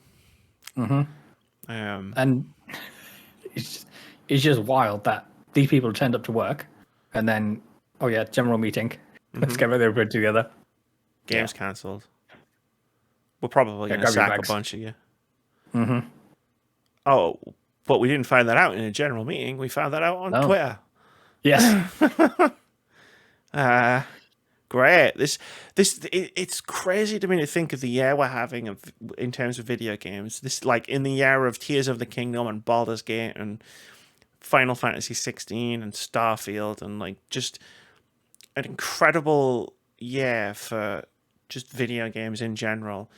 And every other week I have to sit down on this podcast and talk about how this industry is not doing well somehow. It's the best of times, it's the worst of times. Like, the industry is sick. Like, yes. I've broached the subject with Moody a couple of times because obviously, like, this is the thing that keeps coming up at this point. It's like is the industry crashing in slow motion? It has to be. There's only a finite amount of people working in the industry, and we are burning through people. Yeah. Not only from them having jobs, but from the traumatic experiences of losing their jobs and just thinking, well, fuck it, I'm just not going to work in this. Yeah, we're going to try and make it as independent, and we know how hard that can be. Well, at this point, not every independent can be a success. The argument against going indie, like making a studio or joining an indie studio, was always, well, you lose the security of working for a bigger company, but it's starting to feel like there's no security there anyway, so you might as well just go and fucking do it and follow your dreams. But like, we're staring down the barrel of, it's October next week. We're staring down the barrel of gaming apocalypse. Like, in terms of there's like 20 high profile or mid profile games coming out. Yeah. A lot of those games are going to be failures. Just from the numbers alone. Like, we can't all buy and play every single game that we're excited for that's coming out next month. So what happens to the ones that don't do so well? And then what happens to the companies of who made the ones that don't do so well? And then the talent problem is a one that came up a few weeks ago as well, where it's like, I'm talking to Moody about it, where it's like, it's difficult. It's extremely difficult to almost impossible to get into the industry. There's not a lot of veterans in the industry because many of them burn out. I think the report we read, the average tenure of someone like working in the industry is around 6 to 10 years. So there's not the experience to go around. Most entry level positions require experience. Yeah, it's just which is the fallacy in itself. Yeah. And then you've got, like, mass layoffs across the entire industry, coupled with the run on mergers and acquisitions that we've seen over the last few years, which are causing all sorts of problems in terms of divestments, closures, and even more layoffs.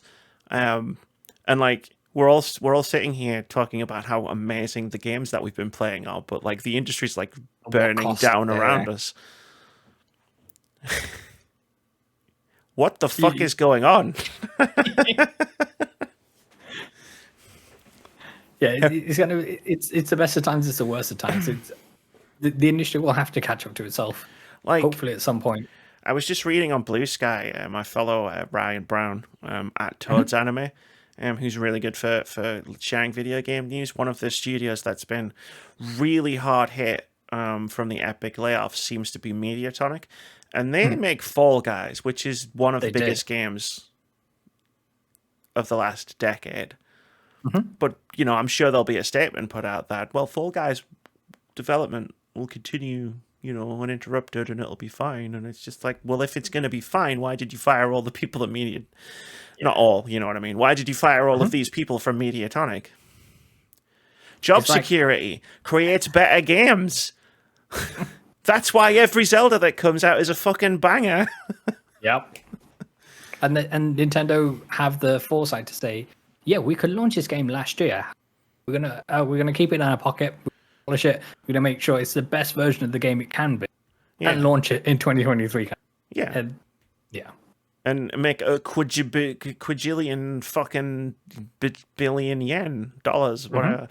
And their games have that minimum threshold of quality because, you know, the people who work on them have been working on them for 5 years, 10 years, 20 years from the beginning. As an old person, I still remember when Nintendo had a seal of quality, like a sticker that used to go on. Which only happened because the video game industry crashed. It's a cycle. But yeah, no, I mean, that answers the question that one IGN douchebag had a couple of months ago about Baldur's Gate 3. It's like, it's a really obvious answer. It's because the game industry is built on sand. Yep. And I think what we're all just starting to realize is that sand might have been quicksand. And everything is sinking. And Nintendo were the only ones who had the foresight to build a Zeppelin.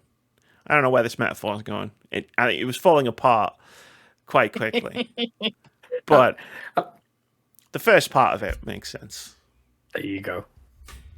So we'll take that. I think that might be enough news. Well, no, like to all the people who have been affected by these layoffs, I hope they land on their feet. And everything is good with them. There's the usual sort of support from the rest of the industry sharing open positions at different companies. 100%, and I've seen that on social media today, kind of thing. And it's only through people sharing the positions that have been open that I became informed about everything that went down today. And I was like, okay, well, people sharing that. It's like and all the rest of it, it's like, okay, something's happened. Yeah, it's like sometimes you don't see the event, you see the aftermath. It's like when you see a surge of new people turn up on Blue Sky, it's like, oh, what did Elon Musk do this time? Like you sometimes you just see people retweeting jobs or reposting jobs, and it's just like, oh, what happened now? Unionize. Yes, because you know this is going to keep happening. Corporations are not your friends. Yeah, no matter what they tell you, they're not on your side. They're not trying to help you in any way. They want to make money, and then the way that a lot of companies are finding to make more money at the moment is cost cutting, and one of the biggest costs of any company is salaries and wages. 100%. Also, HR is there to protect the company, not the employee. God, yes. Remember that. Absolutely. Don't trust HR. I was hoping there might have been like hey, let's talk about something nice. Yeah, I mean, there's potential Switch 2 news. Sort of. I think it's just more of a confirmation about it, but we'll read it. Nintendo Switch 2 hardware details revealed in Activision court filing. Love a good court case. So much stuff comes out of them. This is from Leah J. Williams over at Games Hub, who writes, new details about the upcoming long-rumored Nintendo Switch 2, alternatively known as the Nintendo Switch Pro on NG Switch. All right, I'm going to stop right there. The Nintendo Switch 2 has never been known as the Nintendo Switch Pro. That was some bullshit that some journalists tried to make happen, and I got sick hearing about it, and I got really angry on one podcast. How do you feel about the Super Nintendo Switch? There was never going to be a Switch Pro. There was never going to be a Switch Pro. Switch Pro, stop trying to make fetch happen, is what I'm saying. Okay? I'll continue. Sorry about that, Vitz. No, That triggered some old memories. Have leaked via court documents filed by Activision as part of the long-running court case to have its acquisition by Microsoft approved worldwide. As reported by The Verge, internal emails publicly released as part of the ongoing case include references to the NG Switch, likely standing for New Generation, which will figure into Activision's plans for Call of Duty in the future. One email, labelledngswitchdraft.pdf, provides a significant breakdown of the upcoming console, which is said to support similar performance to the Xbox One and PlayStation 4 generation of consoles. The email is heavily redacted, but the following details can be read. Quote, given the closer alignment to Gen 8 platforms in terms of performance and our previous offerings on PS4/Xbox One, it is reasonable to assume we could make something compelling for the NG Switch as well. It would be helpful to secure early access to development hardware prototypes and prove that out nice and early, end quote. Activision executives, including CEO Bobby Kotick, were reportedly briefed on this console before meeting with Nintendo leadership around December 2022 to discuss possibilities for the new Nintendo Switch. PS4 and Xbox One. That's pretty good. Sure. Yeah. I mean, yeah, but by the time this thing comes out, how dated will that experience be? And will people or will developers just think, we'll just use cloud gaming on Well, yeah. on the Switch, Super Switch or whatever. Super Nintendo Switch. I like the name for the console, by the way. I realized what you were asking me after I calmed down. After the rage subsided. I saw the word Switch Pro and it was like the Winter Soldier activation sequence. No, this is cool. It was funny because we were talking about during the Activision Blizzard court case, they were talking about bringing Call of Duty to Switch, and I remember being baffled by the 700 supposed video game experts going, but it can't run on the Nintendo Switch. and obviously me sat here and went, so they're going to do it with cloud gaming, right? Yeah, of course they are. And it's funny that we neither of us considered the possibility of, but they are also going to release a new console by the time this deal comes into effect, right? Like, oh yeah, they could just put it on the new console. But yeah, no, it's interesting. The spec is to PS4 and Xbox One. Hey, Nintendo have never needed powerful hardware to get that point across. I don't think video games necessarily need to all be, what's the best looking video game these days? Cyberpunk. Cool. No, not every video game needs to be Cyberpunk, right? Like, does Mario really need to look like Last of Us? An asterisk of other beautiful video games are available. Sure, yeah. Not everything needs to look like, God of War, Ragnarok, or whatever. Yes. Games, Nintendo make a very specific type of gaming experience, and they don't need uber powerful hardware to do it. Yeah, I think it's one of these things where third party has never really featured largely for Nintendo. And it's one of these where if there is some sort of parity between some architecture that the developers are familiar with, then that can only be a good thing, kind of thing. Another avenue where more people are able to experience games which I haven't been able to previously if they've just bought Nintendo systems, that kind of thing. So yeah. Like my personally, my biggest concern for a potential Nintendo Switch successor is backwards compatibility with classic games, like the Nintendo Online offerings being like a big part of that, where it's like, can we bring this forward this time? Yes. Rather than starting again, like we did last time, and losing a bunch of games in the process. But what's going to be interesting for the Super Nintendo Switch, which I'm going to now use going forward, welcome to in honor of Vitz. It's a banger of a name. The Super Nintendo Switch. I forgot what I was saying. Shit. You were talking about how no. you hope Nintendo Online comes with you this time. Yeah, so you no, don't have to repurchase everything. that was a second part of my thought, and I've just remembered what it was. It's like I think what drove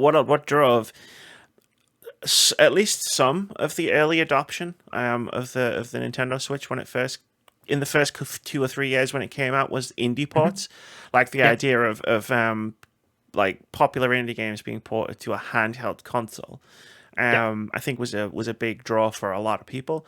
Like there was always those tweets where it was like, "Would Switch port when?" Right? Like for any sort of classic indie game to be able to play on the move. But the Steam Deck exists now, and it didn't exist back then, and that kind of fulfills that similar sort of role of portable indie game machine. It does. My only caveat to that would be that the Steam Deck, as far as I understand, is vastly more expensive than your average Nintendo Switch. Sure. My caveat to your caveat is how expensive is the Super Nintendo Switch going to be? That's true. We don't know that yet. Yeah, compared to the entry level Steam Deck. I'm going to go with the Steam Deck would obviously be more powerful, I'm guessing. But yeah, no, because they're not doing an OLED screen in the Nintendo Super Nintendo Switch. So I'm assuming that they are thinking around sort of like cost cutting and like how can we like bring the price of this unit down. And then later on in the generation come out with an OLED version.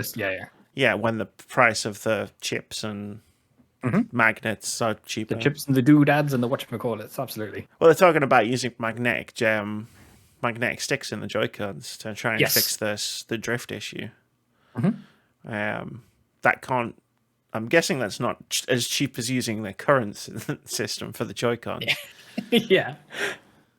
But no, it's an interesting time. Like it's always an interesting time to in the run up to sort of a video game console. It's usually quite a frustrating time because you get all the leaks, which is just someone learned how to use Photoshop half of the time. But like it's interesting in the run up to this particular console because obviously Activision Blizzard being briefed about it meant that it showed up in court documents that we get to see. Yes. Obviously there was no giant lawsuit the last time a Nintendo console came out. So that is fascinating where it's like its existence and was kind of confirmed because of a lawsuit. Well, when do you think this system hits store shelves? This time next year? I think this time next year is a solid possibility. I don't think it'll be any later than the first part of 2025. Just based on the fact that they were running demos of it reportedly behind closed doors for developers GDC, at Gamescom. Right? Yeah. Gamescom, not GDC. And the rumors are that the dev kits have started to go out to publishers, to studios. I think it might follow a similar strategy to the original Switch, in terms of you have the trailer for it come out sort of this time next year, leading into a turn of leading into like I think it was like January. Like a January reveal for a March launch. Yeah, for a March launch. And we'll get Metroid Prime 4 and whatever else. Yeah, but I think I'm not sure if I read this somewhere or if I've just fever dreamed this, but I think they have said that Switch games will be forwards or backwards compatible depending on how you look at it. Kind of. That's good. Whatever comes next, in terms of the cartridges will carry.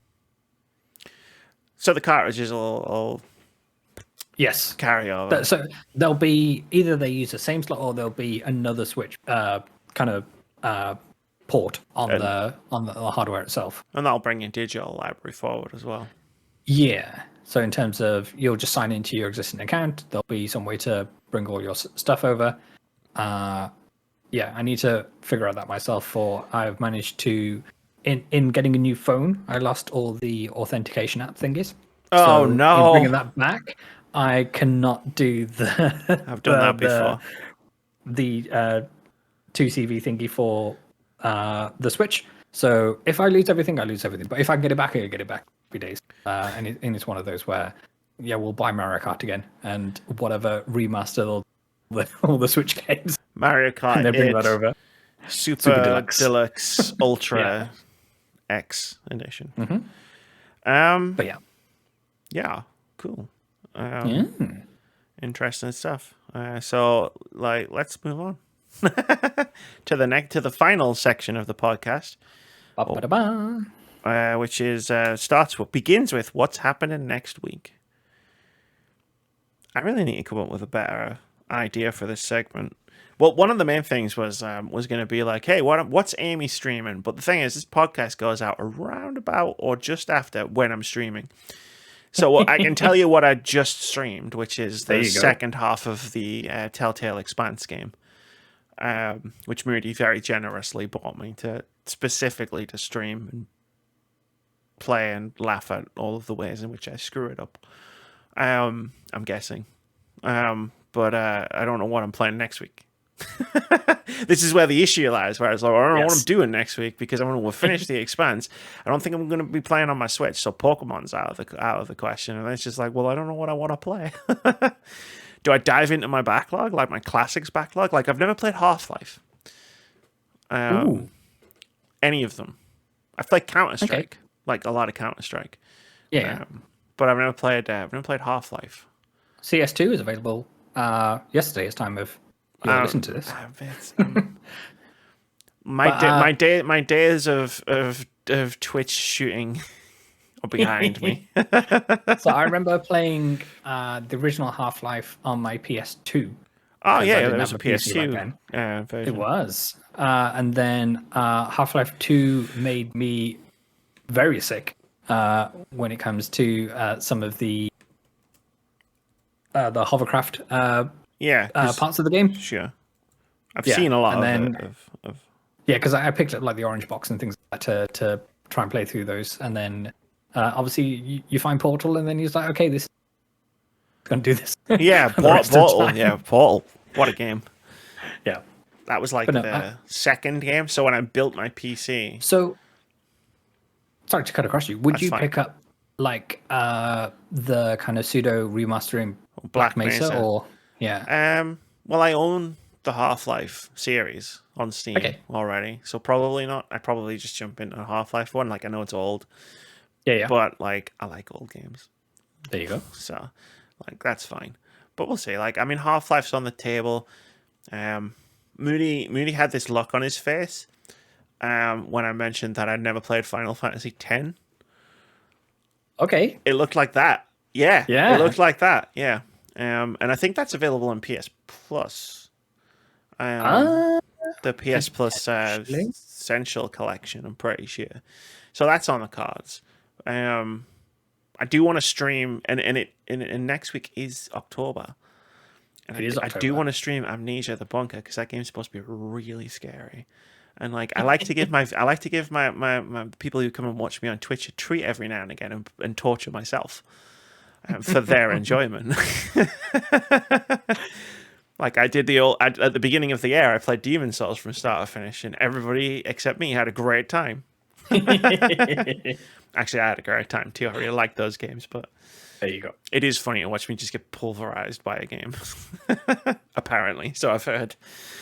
I've got a huge list. Like, maybe I'll get you to narrow it down for me. Like, Moody picked, and I'm not saying you have to buy me a game. Yeah. You really don't have to buy me a game.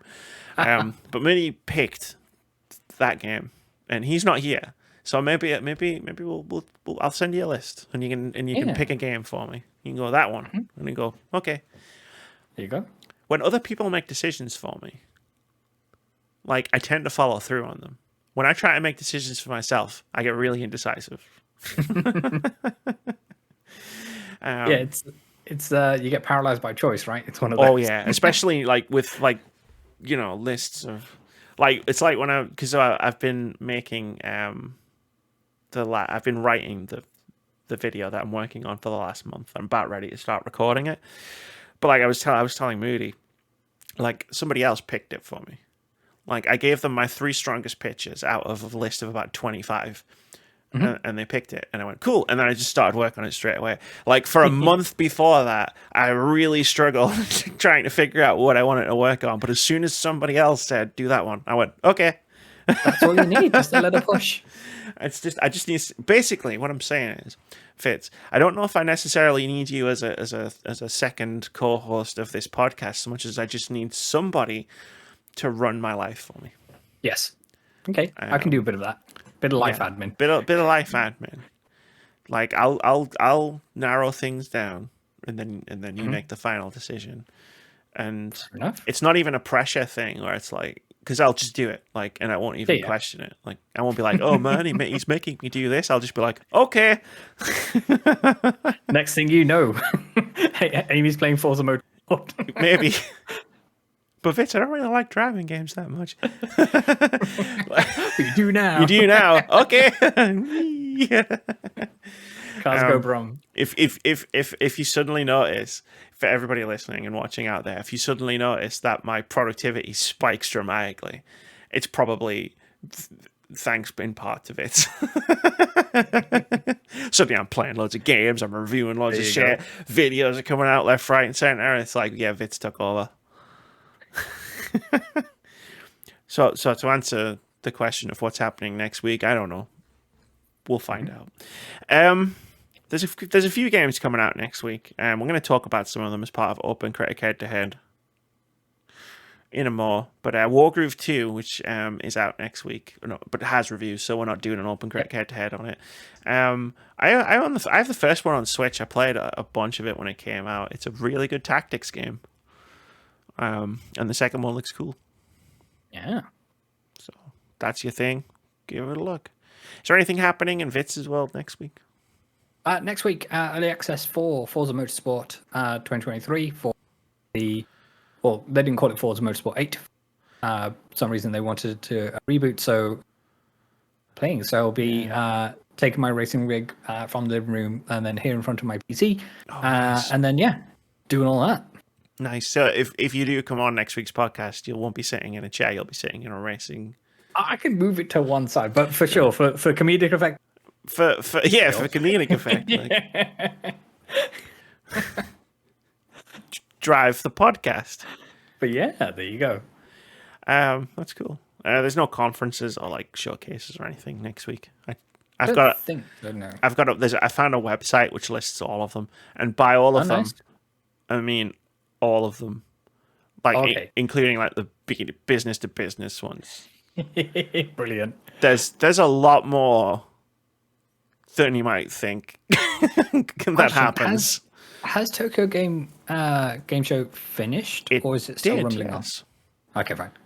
It's interesting actually. I saw someone posting about TGS on Blue Sky because I was thinking like I haven't seen a lot come out of TGS, and normally like you see a couple of streams and some stuff, and like the only thing I've seen is a dumbass quote from a dumbass who works at Capcom.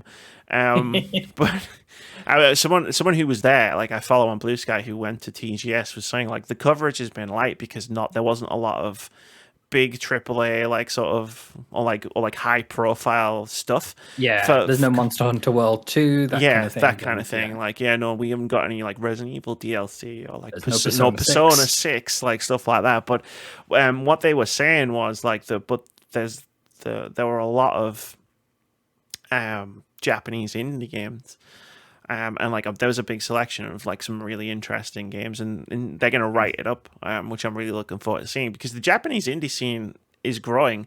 Like it hasn't really been much of a factor at all, but it has been growing recently, and I love that idea because like I know the discourse surrounding JRPGs and like tagging games as being Japanese, but Japanese games do tend to have their own flavor, like their own sort of style, and I can't wait to see that like translated across a lot of different indie games. Like that sounds like fucking fantastic.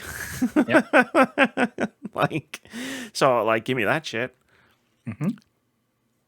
Japanese indie games, bits. A whole lot of school children coming to indie games near you. But yeah, so I'll be looking forward to that. If I see some interesting stuff, I might sneak it in next week.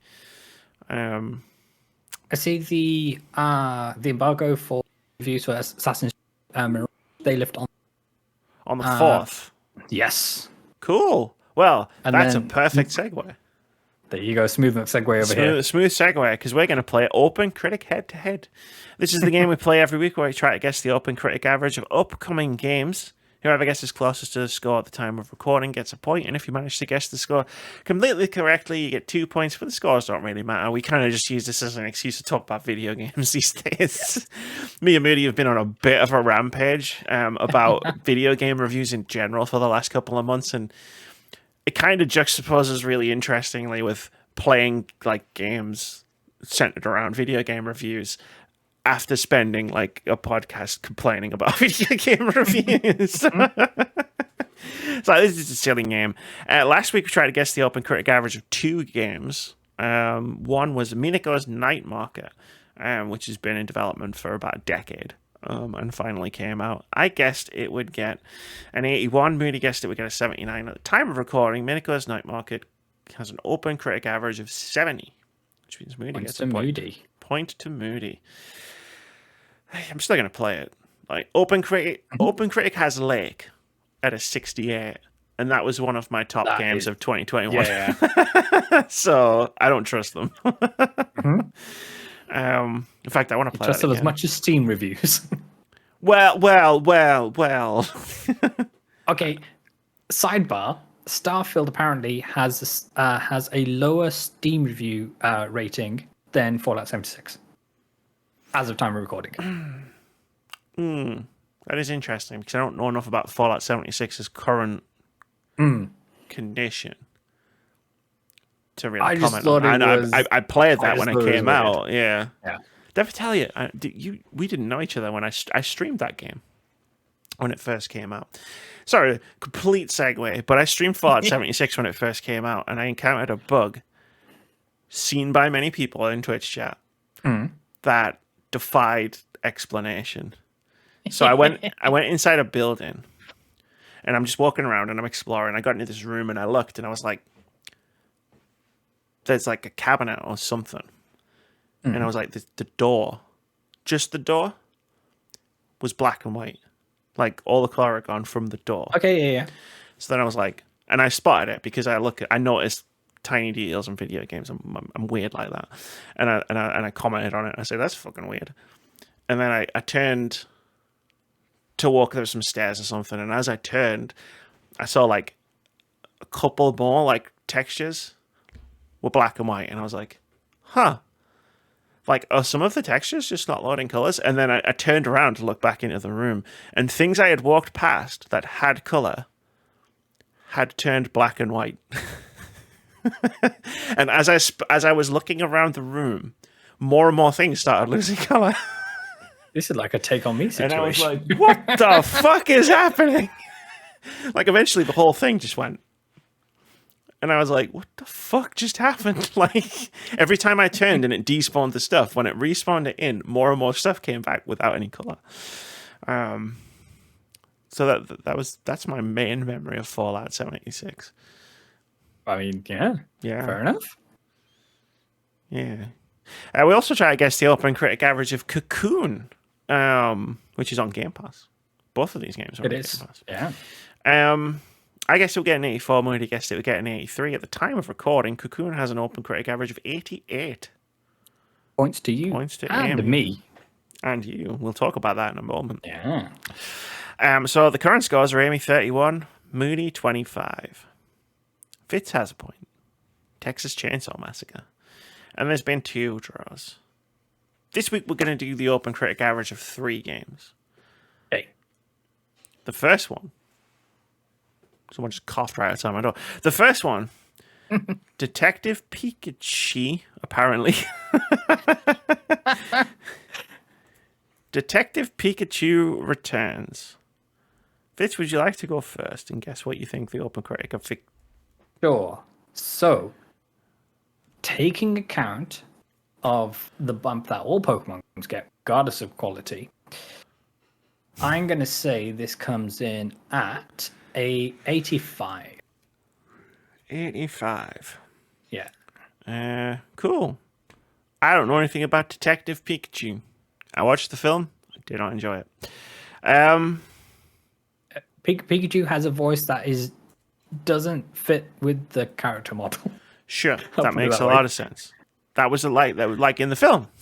Yeah, like this Detective Pikachu sounds like they smoke cigars. I mean, that's they're definitely leaning into the detective trope Yes. in that regard. Yeah, fair enough. Next up, Assassin's Creed Mirage. Oh, for context, Amy thought that Oh, sorry. Detective Yes, Pikachu was sorry. going to get 80. I didn't say it out Yes. loud. I guessed an Don't 80. worry, I got you. Thanks. Okay, so Assassin's Creed Mirage. Would you like me to go? Yeah, go for it. Okay, cool. So apparently, return to form. Turn to classic games where there's not too big of a sprawling world to go through. I think it's going to review in the 7s to 8. So I'm going to say Sorry, say that again. 75. Oh, okay. See now, right? See what Moody would do here. Would you go 74? No, because 76. I think it's going to be higher than that. Okay. And I could just go, I think it's going to go to 76. And then boom, I've just locked off everything from 76 all the way up. But that's not how I like to play this game. Maybe that's why I lost last year. I'm going to go 88. Nice. I think the world is crying out for more games that are smaller. Yes. I think Assassin's Creed, because it's an Assassin's Creed game specifically, I think there's going to be this swell of support just for the fact that it's not a 100-hour open world, Yeah. collect 500 feathers game. My only reservation for this is with it being more of a classic AC. We've done all this before, and will the mechanics find for a 2023 game, or will it feel as clunky as it did? Hopefully they just made an action stealth game and then draped Assassin's Creed sort of over the top of it, rather than going back to the classic mechanics of those older Assassin's Creed games. Sure. Because the stealth mechanics were okay. Like if you go back and revisit them, the combat was push X to parry, and then stab people. Yeah, I'm keen to find out how the whole crowd stealth is going to work again. As in, is it going to be as hokey as it was in AC 1 and 2 kind of thing? Sure. Just blend into a pack of monks who happen to be walking by. Walk into the middle of a big group of people talking and just... That's it. That's how this Nothing works, to see right? here. Nothing. This isn't like weird. Yeah, It's fine. I have all digits on my hands. Yeah. No. Like this is just my normal outfit. There's nothing to do with this, the Assassin's Guild. I don't know what you're talking about. Lastly, we're also going to guess the OpenCritic average of Forza Motorsport. Moody suggested we do this one early because he thinks the reviews are going to drop early. Yeah, I think I remember when the embargo was, but it's gone out of my head. But yeah, so I'm going to say this is going to get a 90 on a review. Exceedingly well, yeah. Exceedingly well, like Mr. Which means Kipling. a boatload of points for you, my friend. I mean, I'm going to need them. Yeah. That's pretty close. You know what? I'm going to go with the same score that Forza Horizon 5 had, which is a 92. Okay. Don't ask me how I know that off the top of my head. I don't know. I think it's going to have slightly less mainstream appeal with it being simcade rather than an arcade racer kind of thing. It's not the open world driving game. It's the racing game. It is the racing game, and how well that does. I think the way that the car modification game, you're leveling up each individual car, but the upgrades are locked to certain levels and they're uniform across. So, say if you're driving a particular. Sorry, you just cut out as you were explaining that. Sorry. Say if you're driving a particular needs, for example, more downforce So Sure. Okay.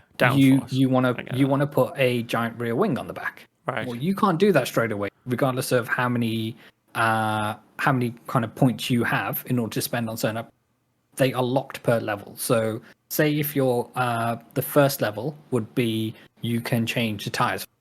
You might not need better tires. You might just want some like an extra wing on the back. wing. But you can't do that yet. So that might hold things back. But I'm guessing that most of the critics aren't, that is going to be lost on them. So they're not going to. Yeah, it's just Which is like why they'll I'm approach it as a video game progression system as opposed to yes, a car progression system. They'll call it a car PG more than anything. Oh, They will. okay. Like a Shark PG when that Shark game came out that one time. Is it ironic that so you use a wing to get more downforce? Yes. Is it ironic that they called it a wing? Yes, Typically used for flying. But the wings that you put in a car are upside down than the ones you put on an airplane. So down instead of up. Yeah, instead of pushing up. Exactly. Cool. There you go. Maybe there's a school day. I just thought it was ironic, but now that you've explained it like that, I was like, it's not ironic. It's very fitting. Sweet. So that's going to do it for OpenCritic Head-To-Head. We'll check back and see who was right last week. We didn't submit any guesses. Sometimes when he's not here, he submits his guesses. But other times he likes to be strategic and see what we put at our score. He didn't. He submits. Yeah, sure. I might open this document tomorrow and be like, "What the fuck? Where did they come from?" And I'll still beat him. Let's do a very, very brief fantasy critic check-in. And the reason I want to do a very, very brief fantasy critic check-in is because I got Vitz here, and I have a very specific message to direct towards Vitz, which is fill your damn team up. Hey, I've got 2 slots open. 3 slots open, rather. Yeah. There's still time. Look at the leaderboard. Look how close it is between myself, Russ, and you, and realize that you have 3 slots open. We're binding our time. So with 3 good picks, you might be able to take this one. Because so my team's full. I have 2 drops available to me. Like I can use 2 drops. But none of my games are getting marked as will not release, so I can't drop anything. Wait, Thirsty Suitors hasn't been locked out as not releasing yet? It's coming out in December. So I've got Forza. I don't believe that. I've got Forza Motorsport, Thirsty Suitors, and Super Mario RPG Remake. They've all got dates. But I've also got 3 games in my team that are probably not coming out this year, but none of them have been officially delayed, so I can't get rid of them. So I'm stuck, and unfortunately, not that far ahead of you and Russ. So I'm looking at you two, going, "Oh shit!" Oh, fuck. There you go. So I have a Super Mario Wonder or Super Mario You do, yeah. To come out. Cocoon just came out. Yes, Cocoon just hit. Wizard with a Gun. I'm not sure if I've got a date. Yes, next month or the month after. Ooh. It's coming out in the next couple of months. Okay, it's got a date. Oh, and Marvel Spider-Man 2. So yeah, okay. I'm worried. I'm very worried. You and Russ have come out. You and Russ have have just been like fucking storming at me. Like, to be fair though, I never thought I had it locked down. I was about to say I've had this thing locked down. I never thought I had it locked down, but the fact that we all let Russ take Baldur's Gate 3 when he had Tears of the Kingdom, yes, and then your sudden rise through the ranks, I'm nervous. All right, then let's pay this a little bit more attention. Yeah, so let's like close the year out strong. When I knew you were going to be here, I was like, come on, you might be able to take this. First year you played, champion. There you go. But that's going to do it for episode 371 of the Words About Games podcast. Thanks for joining me, Vitz. You're very welcome. Thanks for having us. Yeah, it's great. I love the fact that I trick people into coming on the podcast to talk about something they want to talk about, Starfield, and then everyone forgets there's another half of the podcast. There you go. Now let's talk about layoffs. But no. You mentioned some of the words Bobby Kotick into this podcast as well. Okay, so yeah, we're gonna have to. Yeah. I think we pissed a lot of people off. But that's what we do here at the Words About Games podcast. Anyway, I'm going to go because I need to get some food. I normally ask Moody if he's got any final words of wisdom to close the podcast out.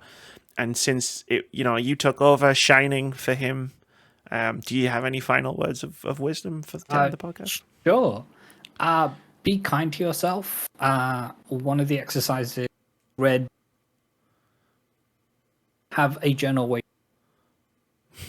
when you're going through, so focus to you are grateful, then that can help sometimes those feelings. I'm sure that was very wise. Most of it ended up getting you cut out quite a lot. Oh, no. When you watch the end of this podcast back, Vitz, you'll laugh quite a lot. Your wise words were too powerful for this podcast. Try it again. Long and short of it, be kind to yourself. Get yourself a journal where you can write things that you're grateful for. When you're going through periods where you're low and depressed, you tend to focus on the negative of your life rather than the positive one. So having something you can reflect on and to remind yourself that it's not necessarily all doom and gloom can really help. So be kind to yourself in that. We got it. Was that what you said the first time? It was. Cool. I wasn't laughing at that. I was laughing at the fact that you were just basically going... At the situation, 100%. Ha! Huh. Ha! And I was like, yeah. Wise. Follow that advice too. Follow that advice. All right, let's get out of here. Say bye, Vitz. Bye.